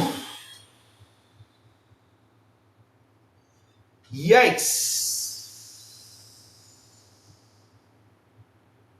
Wow.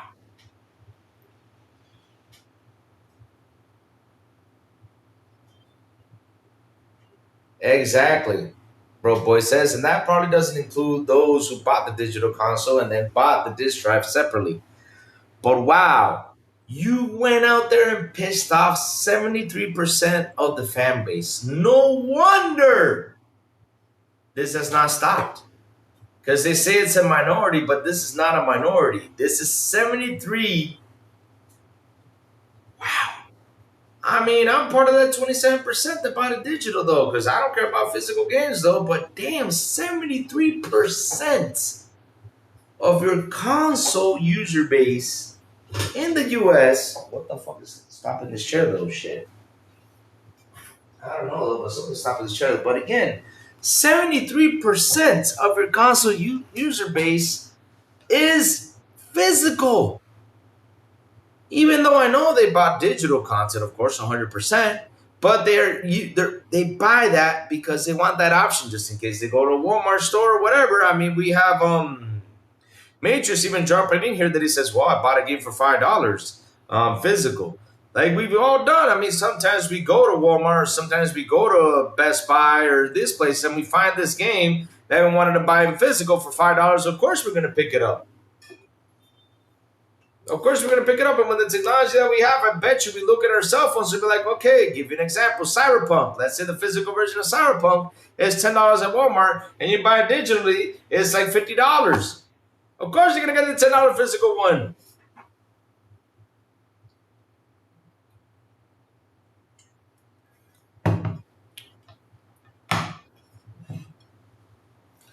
JTB says, wasn't there a report that no PS5 games have surpassed 100K copies sold? Yep. I mean, there's been 7 games that passed 100,000 copies. There was only 7 of them.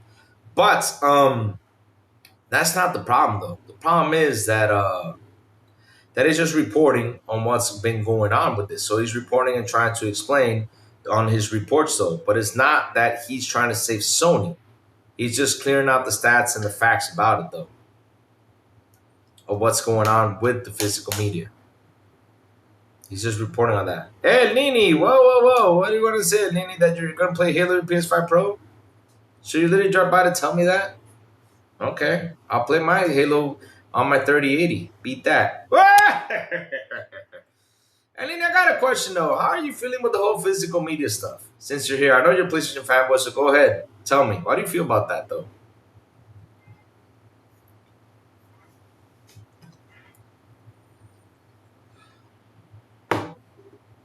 Scalpers, that's what I'm looking for. The sales on Steam are sorted by revenue, selling a single one at $1,400 to equal many copies of a new game. Shoot, Steam sales, yeah. I don't know, as Halo campaign involved on Steam is currently sitting number 1 spot. eBay, sweets. That's good. That's good. It's kicking ass. That's good. But wow, they pissed off 73% of the users. No wonder they don't shut up. Jesus. Whew. That's only in the U.S. That's only in the U.S., though. I'm starting to wonder how they're going to feel about the rest, though. Shoot. Holy smokes. Howdy, folks, and happy Friday Eve. Sinceres, you're here. Remember the conversation we were talking yesterday? Since you're here, check this out. Check this out. Look. Watch this. You said it was a loud minority? Look what Matt Piscatella came out with the data. Seeing the old stat being thrown around, wanted to update. As of June 2026, digital edition comprised 27% of total LTD US unit sales of PS5 hardware. So that's 73% that bought a PlayStation with the disc drive, since here's in the US. Remember we were talking about the loud minority? This is not a minority though. 73% bought a PS5 with a disc drive. And listen, even though they bought some games digitally, I bet you, but at the end of the day, I know that if you go to Walmart or something, that if they see a discount sale, they're going to pick it up and take advantage of that because they bought it with that option. Yo, with 73, they pissed off 73% of their PlayStation user base. Holy shit. And incredible. They have that data. Like I said, though, they have a series number on the PS5, and they have that data of that percentage. Oh my God! Wow.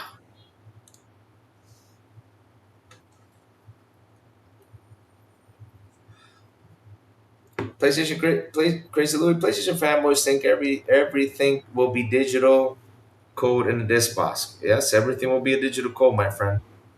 That's what it's gonna be, though. Like, How has it been though? I mean, I think Broke Boy was the one who told me that he got a couple special editions from Sony. It was digital code though, so special editions. It was digital code though. Yeah.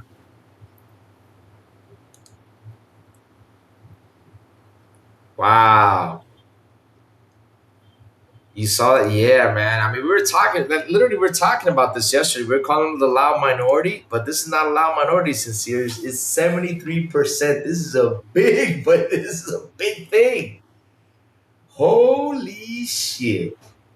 Wow. No wonder this continues on. And it doesn't stop, though. It does not stop.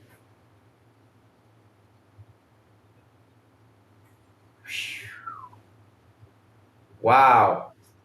Eleni, I know you're in here. Why don't you come on and talk? Come on and talk, Eleni. I'm waiting for your answer about the physical thing. Oh, you got them both. And was it a digital code or a CD that came in there? Fanboys think everything digital code is. Yep. But wow, pissing off 73% of your fans. Fucking A. That was smart on you, PlayStation.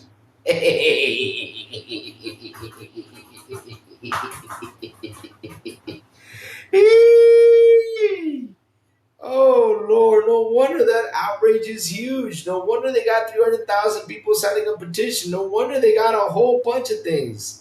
And now you got all these dudes trying to stop it though. I think the drama is fun is because digital is unavoidable. No, no, no, no, no, no, no, Ralph Taylor. The thing is, look, the drama could be, listen, it can be pointless, right? Because the digital is unavailable. I agree with you there. But at the end of the day, Ralph, the problem is it's not unavoidable because you got 73% of the fan base that picked up the concept of the physical CD. So a lot of them are pissed off. No disc, no steelbook, and not even a basic PS5 game disc case, just a digital code in an envelope. Damn. And a little sweet little envelope that says "I love you." Did it have a Hallmark card at least? If it did not have a Hallmark card, fuck them. At least it has to have a Hallmark card. Did it have that? A good old Hallmark card? I hope it did though. Halo campaign involved is #1. Sweet, good. Happy to see that over there on Steam. Good, top sellers. That's good. It's gonna rack up some money. Second petition won't accomplish anything. I know that, eBay. I know it won't accomplish anything. I know it won't. I know it won't. I think they're gonna. Why don't they do videos though, like they did with what's it called with Stellar Blade? Remember those Stellar Blade videos? That was. I can never forget about it. To be honest, when I spoke of the loud minority, I was mainly speaking of the sales numbers between physical and digital, which is instantly heavily in Digi's favor. I know what you mean though, but what I find funny is that it's a large group of people that bought this console to buy disc. Even though, look, they can buy one once a year or two, but they bought it for that reason. And that's why we see this big outrage with it. They did not really sit down and analyze this though. It was a nice envelope, had something, but really can't remember what else they gave it with it. I mean, they had to add a Hallmark card telling you, I love you. Christian Louis, getting rid of physical is a bad thing for PlayStation, making you have a digital code in the box. Well, Mandalorian Martin, this was going to happen no matter what, my friend. There's no, I mean, look, we can try to stop a lot of things, but this was going to happen no matter what. This wasn't stoppable. How do we know this? Because, for example, my car is 2024. It does not have a disk drive, and my car earlier from that did not have a disk drive. And what I mean by a disk drive, sorry, a CD player. Sorry, not disk drive, CD player. And the other car before that did not even have a CD player. So I've been since 2013 and 14 with cars that did not have a CD player. It's all been through cell phone, Bluetooth, and all that stuff. I mean, cars got rid of that because at the end of the day, it costs money. And That's what they try to do. They save on one thing and make money on the other. So cars profit more on having a screen in your car because it costs a lot of money than having a CD player like they used to. Because people nowadays, if you go right now and buy a car, you see it has a CD player, like, why the hell am I going to buy this thing? I don't have CDs anymore. And you want to listen to music. You want to find a way to connect your cell phone to it. You don't have Bluetooth, or USBs or something like that in the car, though. But yeah, the physical media factories have been closing or shut down for the past 2 years. They have not been closing or shutting down, but they have been doing is evolving and doing something else though, like changing the factory to another thing though. But this was inevitable though. Now what they can do is this. Like I said, regulators cannot stop PlayStation from doing that. But what they can do is force PlayStation, force Xbox, force Nintendo, and I agree they should force this, force Steam, and I agree 100% they should force this, that they should find a way, for us to sell our digital content. That's what they got to do that. They got to give us that option. They have to. Yeah, CDs and vinyls are made today for enthusiasts. Yeah, that's it. But that's the only thing they should do, though. Your car still has a CD player in it, Sisters? Really? How old is your car, Sisters? Wow. Wow, that's cool, though. I mean, that's cool. I know some people like CD players, but I'm not. Me, I just, since I'm playing YouTube Premium, I use YouTube Music. Man, and YouTube's got more music than Spotify, though, I think. Yeah, it does.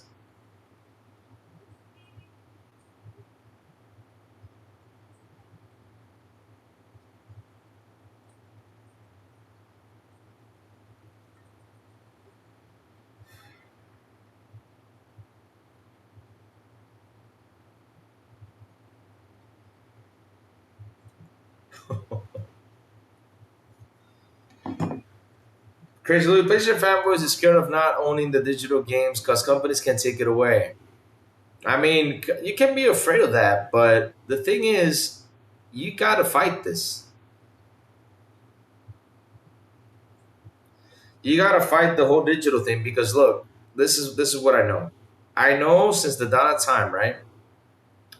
Since the dawn of time, we know this. I'll tell you this much: these games right here, since the dawn of times, you don't own. Like you own this, right? I explained this before. You own the box. You own the what's it called? You own the piece of paper that's there. You own the disc though. You own this disc. But what's in here though? Inside of this, you don't own it. What I mean is you don't own it is you cannot like take it out, let me make copies of it and resell it. You can't do that. That's illegal. That's illegal. So you don't own what's inside though. But I can go ahead and tell somebody here, buy this, take it, have a good day, you know? And what's in there, they can use it for themselves. But that person who bought it cannot do copies and sell them because if they do, they're going to get sued because of copyright rights, right? Because that's what it says right here. All rights reserved. It says loud and clear. Copyright 1999 2013 right here and its licensors. All rights reserved. See havoc.com for details. So yeah, it says it on this fine print down here. It says it. You don't own the content inside though. So what you can do is right now, since I don't own it, right? Hey, give me the option of this. Xbox. Give me a store that with your content product, I can resell my game to someone else. And the developer gets a cut, Xbox gets a cut, and then I get my money back. That's it. Let's say Xbox gets 5%, developer, let's say in general, it's 5% between the developer and Xbox, right? 5%, that's it. If I want to sell the game for 40, they get 5% of that, and then the rest is mine for me to go buy another game. That is something that's sweet. And if the other person buys it, though, and he's probably going to resell it down the road, he's going to get something back, though. How will that be captured in for tax returns? That'll be on Xbox, though.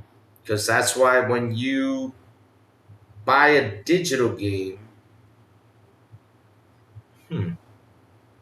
that's Xbox that's supposed to file those returns, though. It's not us, though. Oh, but Jubei, they include tax though when you buy the game though. Because remember, when you buy the game, they include the tax. So they charge you the tax in the game. So yeah, you can sell the game and they include the tax too. So it doesn't matter. Okay, so I want your honest option on Xbox devs are hating on Game Pass. Is that bad? I don't agree. I think they decided to throw that out there to talk BS. And a developer came out and literally said, since you guys are using my thing for clickbait, at least announce my game. And that was Clutch, for example. The developer from Clutch came out there and said that. You're using that for clickbaits. Like, they literally switched it around. That's what these media sites are doing. They're switching things around. And no, Game Pass is not a bad thing. Now, me and Sinceres were talking about this, and I talked to you guys about this yesterday too, and I'll go back to it. Services, no matter which one, doesn't matter. If you make a profit, you have to include that on your tax returns. You're not making profit because you're not getting that money back. Here's the thing though, you're not getting that money back in your pocket. You're getting that money back to be on the Xbox store for you to repurchase another game. You're not getting that money in your pocket though. That's what I'm saying though. I'm saying give us that option like they do with Microsoft rewards. Like, you see those reward points you make? Those reward points you make from Xbox, and you decide to change them into what's it called? Microsoft. Is it Microsoft points?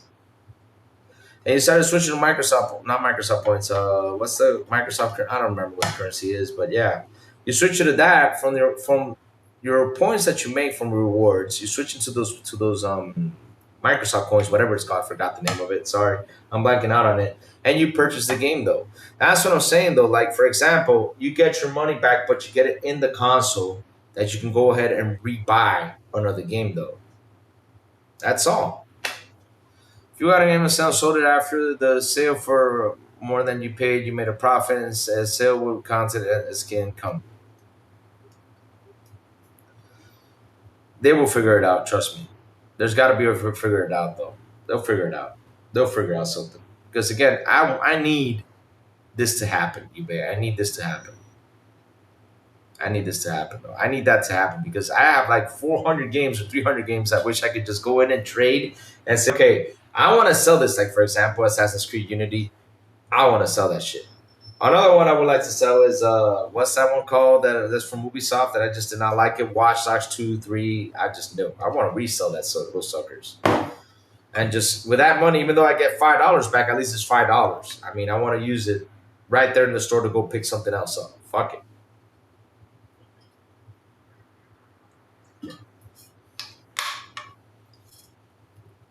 But give us that option though. Give us that sweet option. But here's the thing though, you don't wanna rebuy, you don't wanna resell it for more, because the thing is, here's the trick to this though. If I bought a game that cost me $20, right? I bought the game that cost me $20. And all of a sudden the store is at $40, right? And that person that did not buy that game during that time that wasn't $20, they already know that game wasn't $20, so they just did not buy it. So if you go out there and sell it for $30, they'll be like, wait, I'll just wait for a deal and buy it for $20.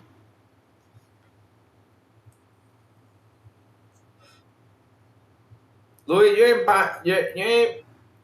Louis ain't nobody. Your dog shit leftover games. Ah, damn.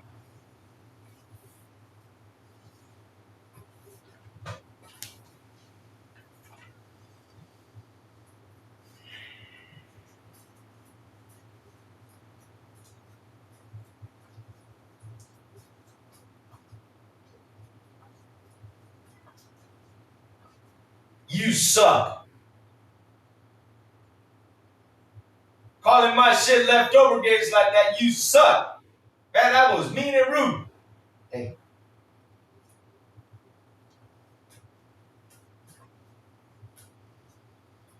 This man called me leftover gamer. You suck. That was mean. Damn. He said nobody wants to buy my leftover games. That was rude, man. I did not buy Skull Island though, so no. And I did not get Golem though, no. I did not buy both of those games though, so I'm clear and safe though. No, but I'm being on a serious note though. I mean, it would be nice to have like a way for us to sell this.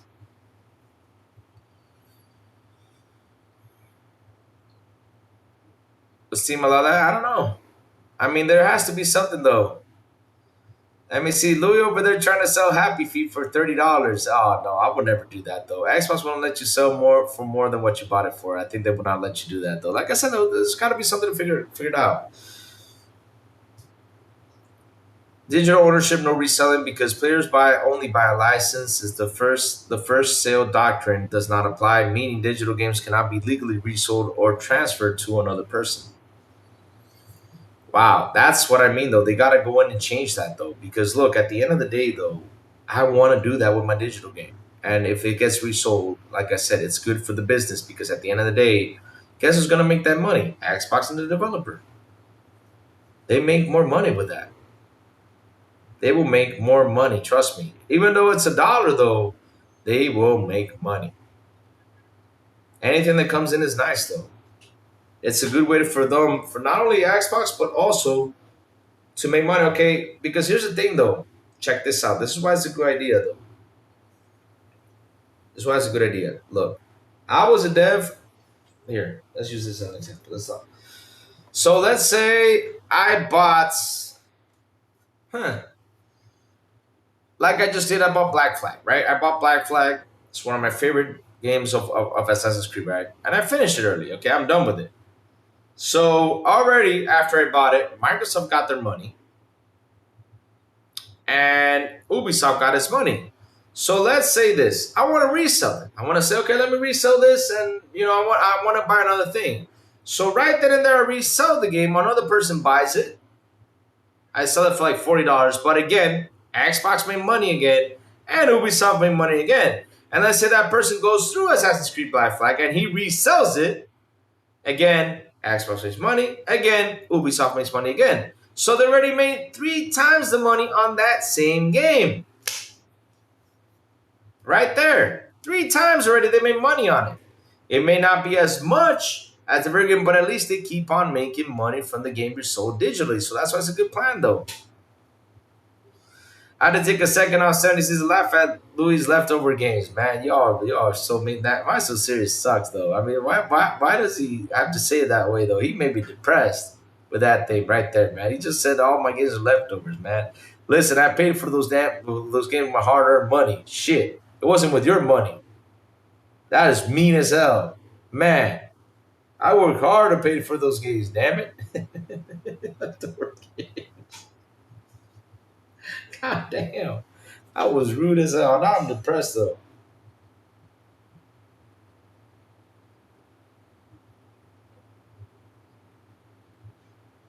I'm depressed. What incentive would these platforms have to allow you to resell digital goods? There is none. I mean, what would be good is that I can make, I can get points in my store front, and I can go ahead and buy more games though. Because that's the thing though. So here's the funny part. Let's say, I sell 6 games that I have in that library. And let's say I have Xbox made its money and the developer of those games made their money. And then I go in with those $40 or let's say those $50 in points. And I say, okay, let me go ahead and purchase another game. Then Xbox is going to make more money on that game. See what I mean? It's a chain thing. I think it will work though. What? PS5 Halo reviews, too much gameplay, not a cover shooter. No. Oh, damn. That was tough, though. First sale doctrine. Physical game buyers can legally resell, trade, and gift their disc because the law permits for resale of physical items. Digital buyers cannot resell their games because they only purchase a personal license, which is legally non-transferable, and they should change that. They should. I'm just giving out ideas. They should change that, though. Same thing with movies. I should be able to sell my damn movies. I don't want them anymore. I just want to resell them.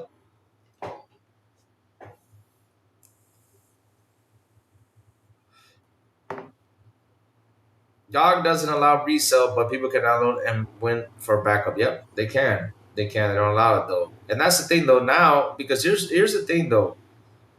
You can probably download it on this though, but I bet you that game has like a code in it that if I go out there and resell it, I mean they wouldn't even know. So God lets you keep those. Oh, or probably there's got to be a trick to that though.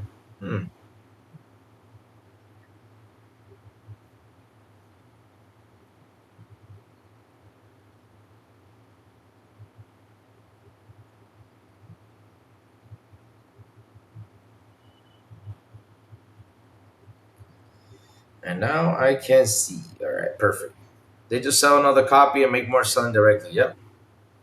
But that's the thing, though. I mean, that would be nice if they did that, though. I mean, I'm just saying it would be nice, Louis. If that's the case, every game that has been purchased up to today's date is a leftover. Yeah, but why so serious? It's just he just really had to break my heart here. He's ruthless with me. He broke my heart. He said my games were leftovers. He said that they suck. Nobody wants my leftover games. That's depressing.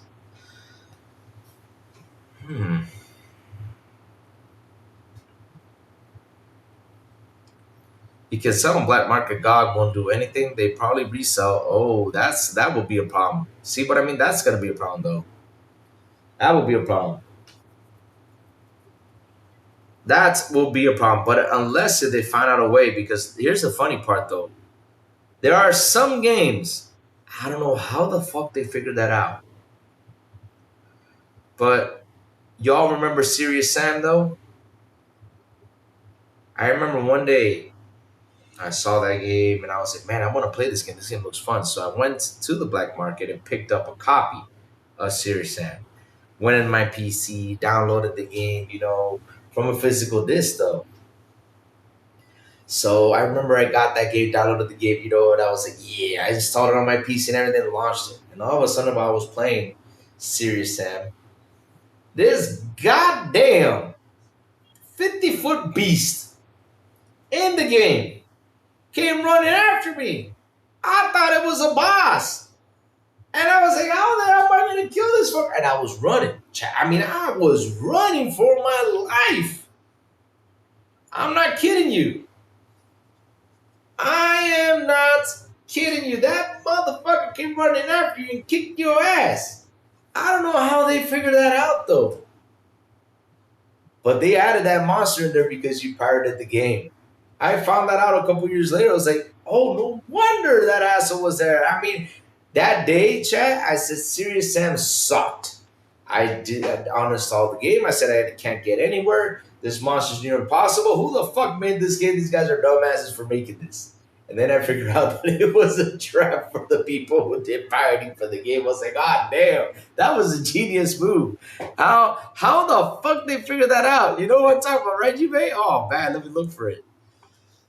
Serious Sam, the powerful pirate boss. Let's see if I can find it though.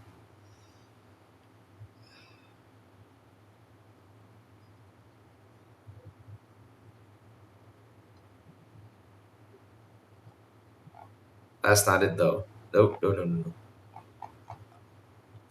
Let me go see. Serious Sam game. If you pirated, what was the monster that chased you? Let me see if I can find it.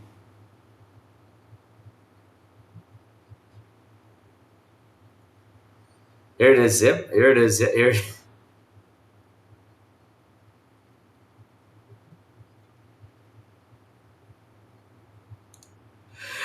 That was even a tougher conversation. Here it is. Yeah, here it is though. That motherfucker came in the screen though. It's like, come here, I'm gonna get you. That's what they did though. They said, come here, I'm gonna get you, man. I remember that monster though. That was, oh my God. Let me see if I can find it though. 10 great video game anti-piracy revenge plots, Twin Infinite. I mean, they even made a video of that. That's how bad it was. Holy shit. I mean, I remember that, like I said, Chad, that was fucking crazy. That thing came in there and kicked your ass. I'm not kidding you. You couldn't run around. You couldn't do shit. I'm not joking though, chat. It was fucking impossible. Let me see. Let me see if I can find a video on it. All right, so I can show it to you guys. Let's go see. It's funny as hell though. It was Serious Sam 3. Yeah, now I remember. Serious Sam 3. Serious. Oh, shoot. Scorpion.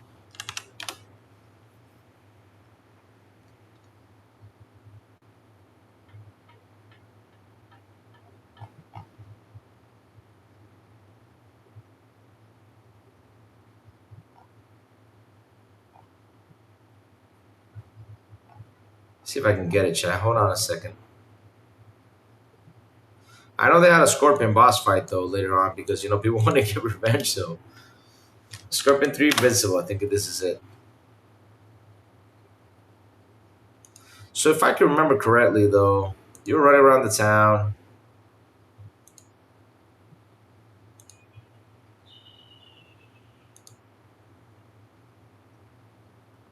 Like literally, you're like 30 minutes into the game or something like that, and that motherfucker just came in, just like, "Come here, bitch! I'm coming after you." And that guy literally kicked your ass. I mean, he wasn't playing though. He was just after you, after you, after you. Just didn't stop though. He just did not stop to chase you down. You're like, what the hell? But that was a.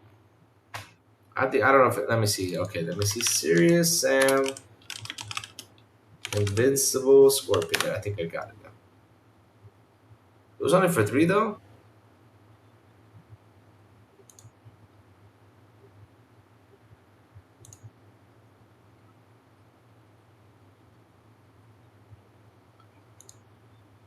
Nah, I think in this one you kill it though. Yeah, you just could not kill him. You just couldn't kill him. You just chase you down. That's it. But no, I can't find it though. I can't find it, chat. I wish there was a video on it, but that was funny as hell. Like I said, I mean that thing chased you down and said "fuck you." Did not care. No joke. Funny as hell.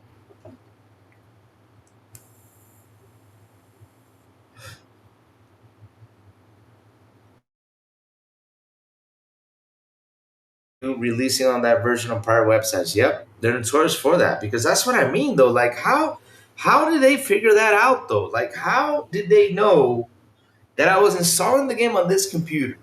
And literally, I'm not kidding you. I was 40 or 50 minutes in the game enjoying, you know, shooting things down because I was having fun. It was like a semi-open world game.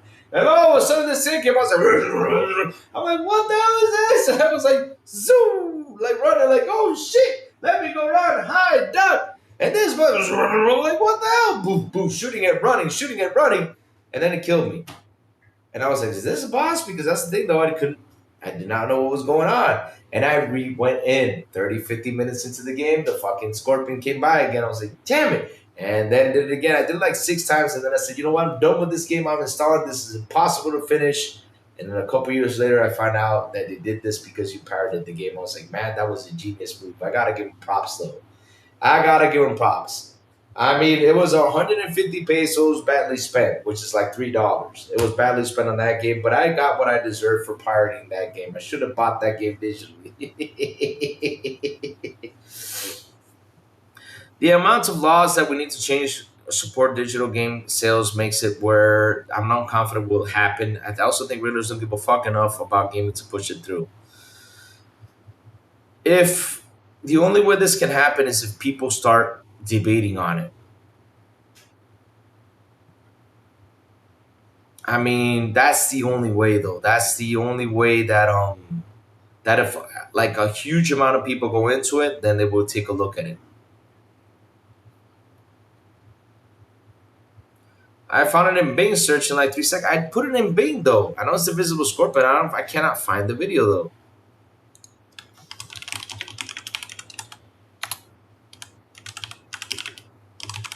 I found the Scorpion though, but I did not find the video though.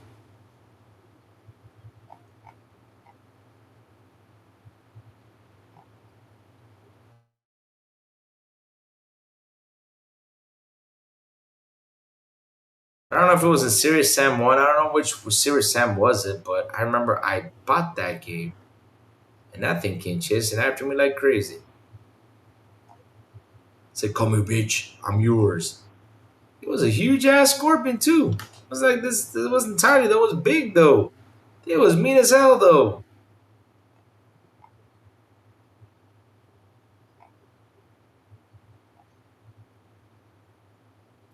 got a Gatling gun. I think this is it. Here it is. I think I found it though.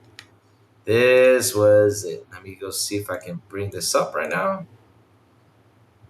Let me see if we can get the picture. Here it is. Yep. Here. This was the Scorpion. Yep. That was it. This was. Yep. I found it. I found it. Thank you, Bing. Bing's sweet. So here we go. Let me paste this and let me show it to you guys. This was the motherfucker that chased me down. No joke. Here it is. I'll show it to you right now. That was that thing right there. This thing right here was the thing that chased you down and kicked your ass in Serious Sam because you pirated the game. Man, I was so mad at that game. But it was great stuff. Great stuff. Great stuff. I researched Serious Sam 3 visible character from the pirated version. Yep. Yeah, so you can't. That's what I said though. How did they figure that out though? That was interesting to see though. That was interesting to see. So chat, listen up. The crazy ones gotta go chat. I got a heads out. I got a couple things I gotta do. And good luck to you guys who bought the Halo pre-order. Hope you guys have fun. I'm playing it the day it comes out. I'm way too busy with Black Flag to go ahead and play some Halo. I'm just gonna wait till it comes out if we're gonna play it. And yeah. I got things I gotta do. So chat, like always, before we go, tell us what you've all been playing. Like I said, I'm playing Black Flag, going through it, having some fun with Black Flag. Yes, I am, chat, having a lot of fun with that. Man, I gotta say, I'm enjoying it. I'm going in, collecting some cash, trying to get some gold, trying to get it to the 40K in gold, so that way I can run up. Seriously upgrade that ship like a big beast and go out there and just take down all the bad guys. Yep. Oh man. So it says here everyone must be playing Halo. Can't launch game. Cloud Gaming says busy. Wow. That's good then. And Halo's doing pretty well though. I'm happy it's doing pretty well.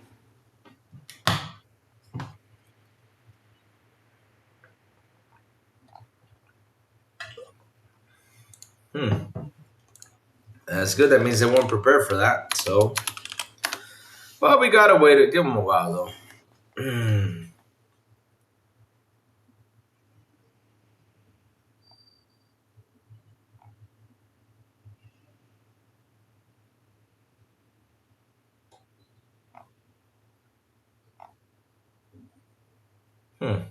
Let's see what's going on in the news. All right. Abyss is currently beating the game with every different gun for the achievement. Nice. Such a fun game. I just turned off 76 to join you guys. Laugh out loud. All right, you're gonna watch. You're gonna play Halo. Man, but it was an interesting topic though. I love how we talked about the digital thing. It was pretty good stuff. I'm not worried. I play on an official launch date. Says Diego 6. Diego 6 says he's not worried. He's gonna get that cool Xbox or Halo, whatever the thing is called. What was it? Chat, help me out. The Halo. You know what it is. That cool Master Chief gear. Yep. Sweet Master Chief gear. So let me make a payment that I'm supposed to make a payment. Pay credit card. Since I'm sitting here with you guys, let me do this real quick. Pay my credit card. Yeah.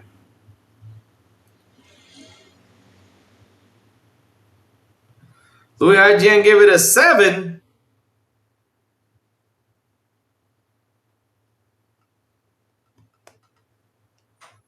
This is why we cannot trust IGN no more.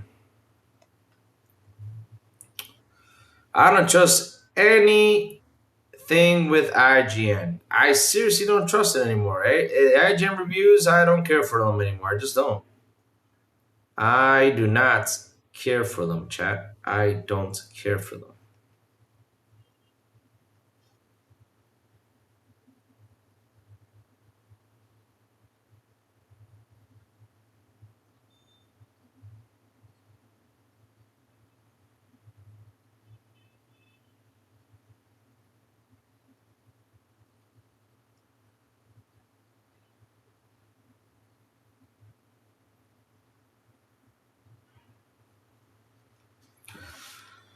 I'm a Gears guy. Let's go. Jigo says, "Well, I played to play early. They better let me in." Says bro boy. Well, bro boy, you gotta wait a while, my friend. Wait a while. Go outside, have a cigar, make yourself a burger. Wait a little while till it gets fixed. Sorry about that, bro boy. Oh man, shoot! I hate when that happens, bro boy. I hate when that happens. And this is just Halo. Imagine Grand Theft Auto. Ah.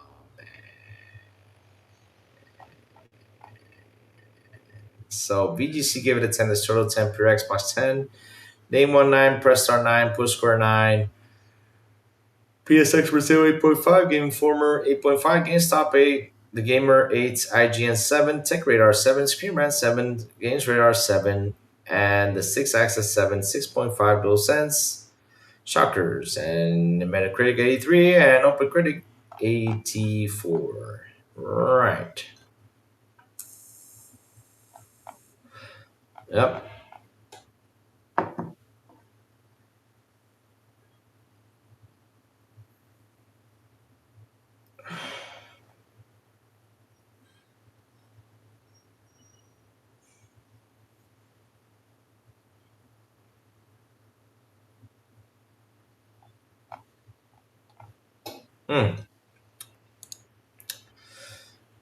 Well, that one community night with On Point is the only Halo I've ever played. Wow.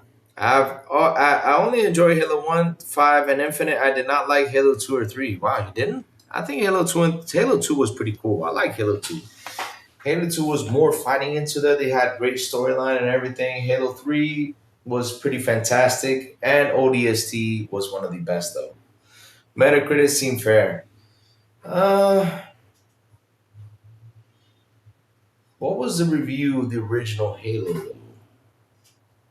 I'm curious. Hold on.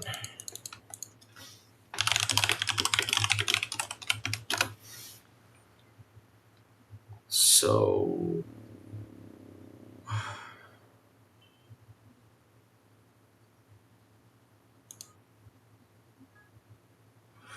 the first Halo game says here, what was the score for Halo, first Halo game in Metacritic? Here's the thing though, it was a 97 out of 100. I think they did not give it justice with these reviews though. If it's the same game, they did not give it justice though. People wanted a 90% plus meta. It was I guess, yeah.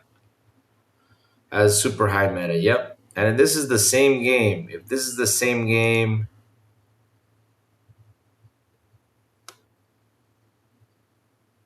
but yeah, I stopped caring about reviews. I just use it as a shorthand to find out the game is broken and buggy, which the PS5 version sounds like it is. What?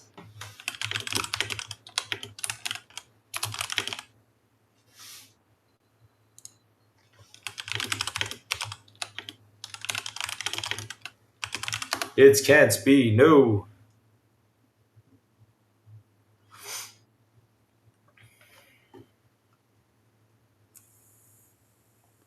Uh-oh. Well, let's see. So, chat, thank you all for hanging out with me today. Thank you all for super chats. Thank you all for memberships. You guys rock. You guys are awesome. I love you guys. That seriously, chat. It's been a fun conversation today. Like always, I really, really, really enjoyed everything that was discussed here. Had a blast with you all. Seriously, great discussions, my friends. Great discussion. If you're new to the channel, please subscribe and also hit that bell for the new content that comes in. So chats, hit the like button, hit the subscribe button, and also hit that bell so it can tell you when XBI content comes on. And guys, have a beautiful day. Do mean a beautiful and awesome Thursday. And as always, I will see you guys on the Xbox International Podcast at 7 p.m. ET when we do come back with Sound Blow, the Big Plume, and Silent Cypher. And on Fridays, it might be they don't XBI en Español. with El Celesita Man Berserker. And last but not least, good morning with Crazy Luke Gaming when I send the signal over there on Discord, Twitter X, Blue Sky, and YouTube. And that's why you gotta hit that bell so you can know when the crazy one comes on top of what's happening in the gaming news world. Chats, have a beautiful day, and I will see you guys tomorrow morning on Good Morning with Crazy Luke Gaming. Bye, y'all. Have an awesome one.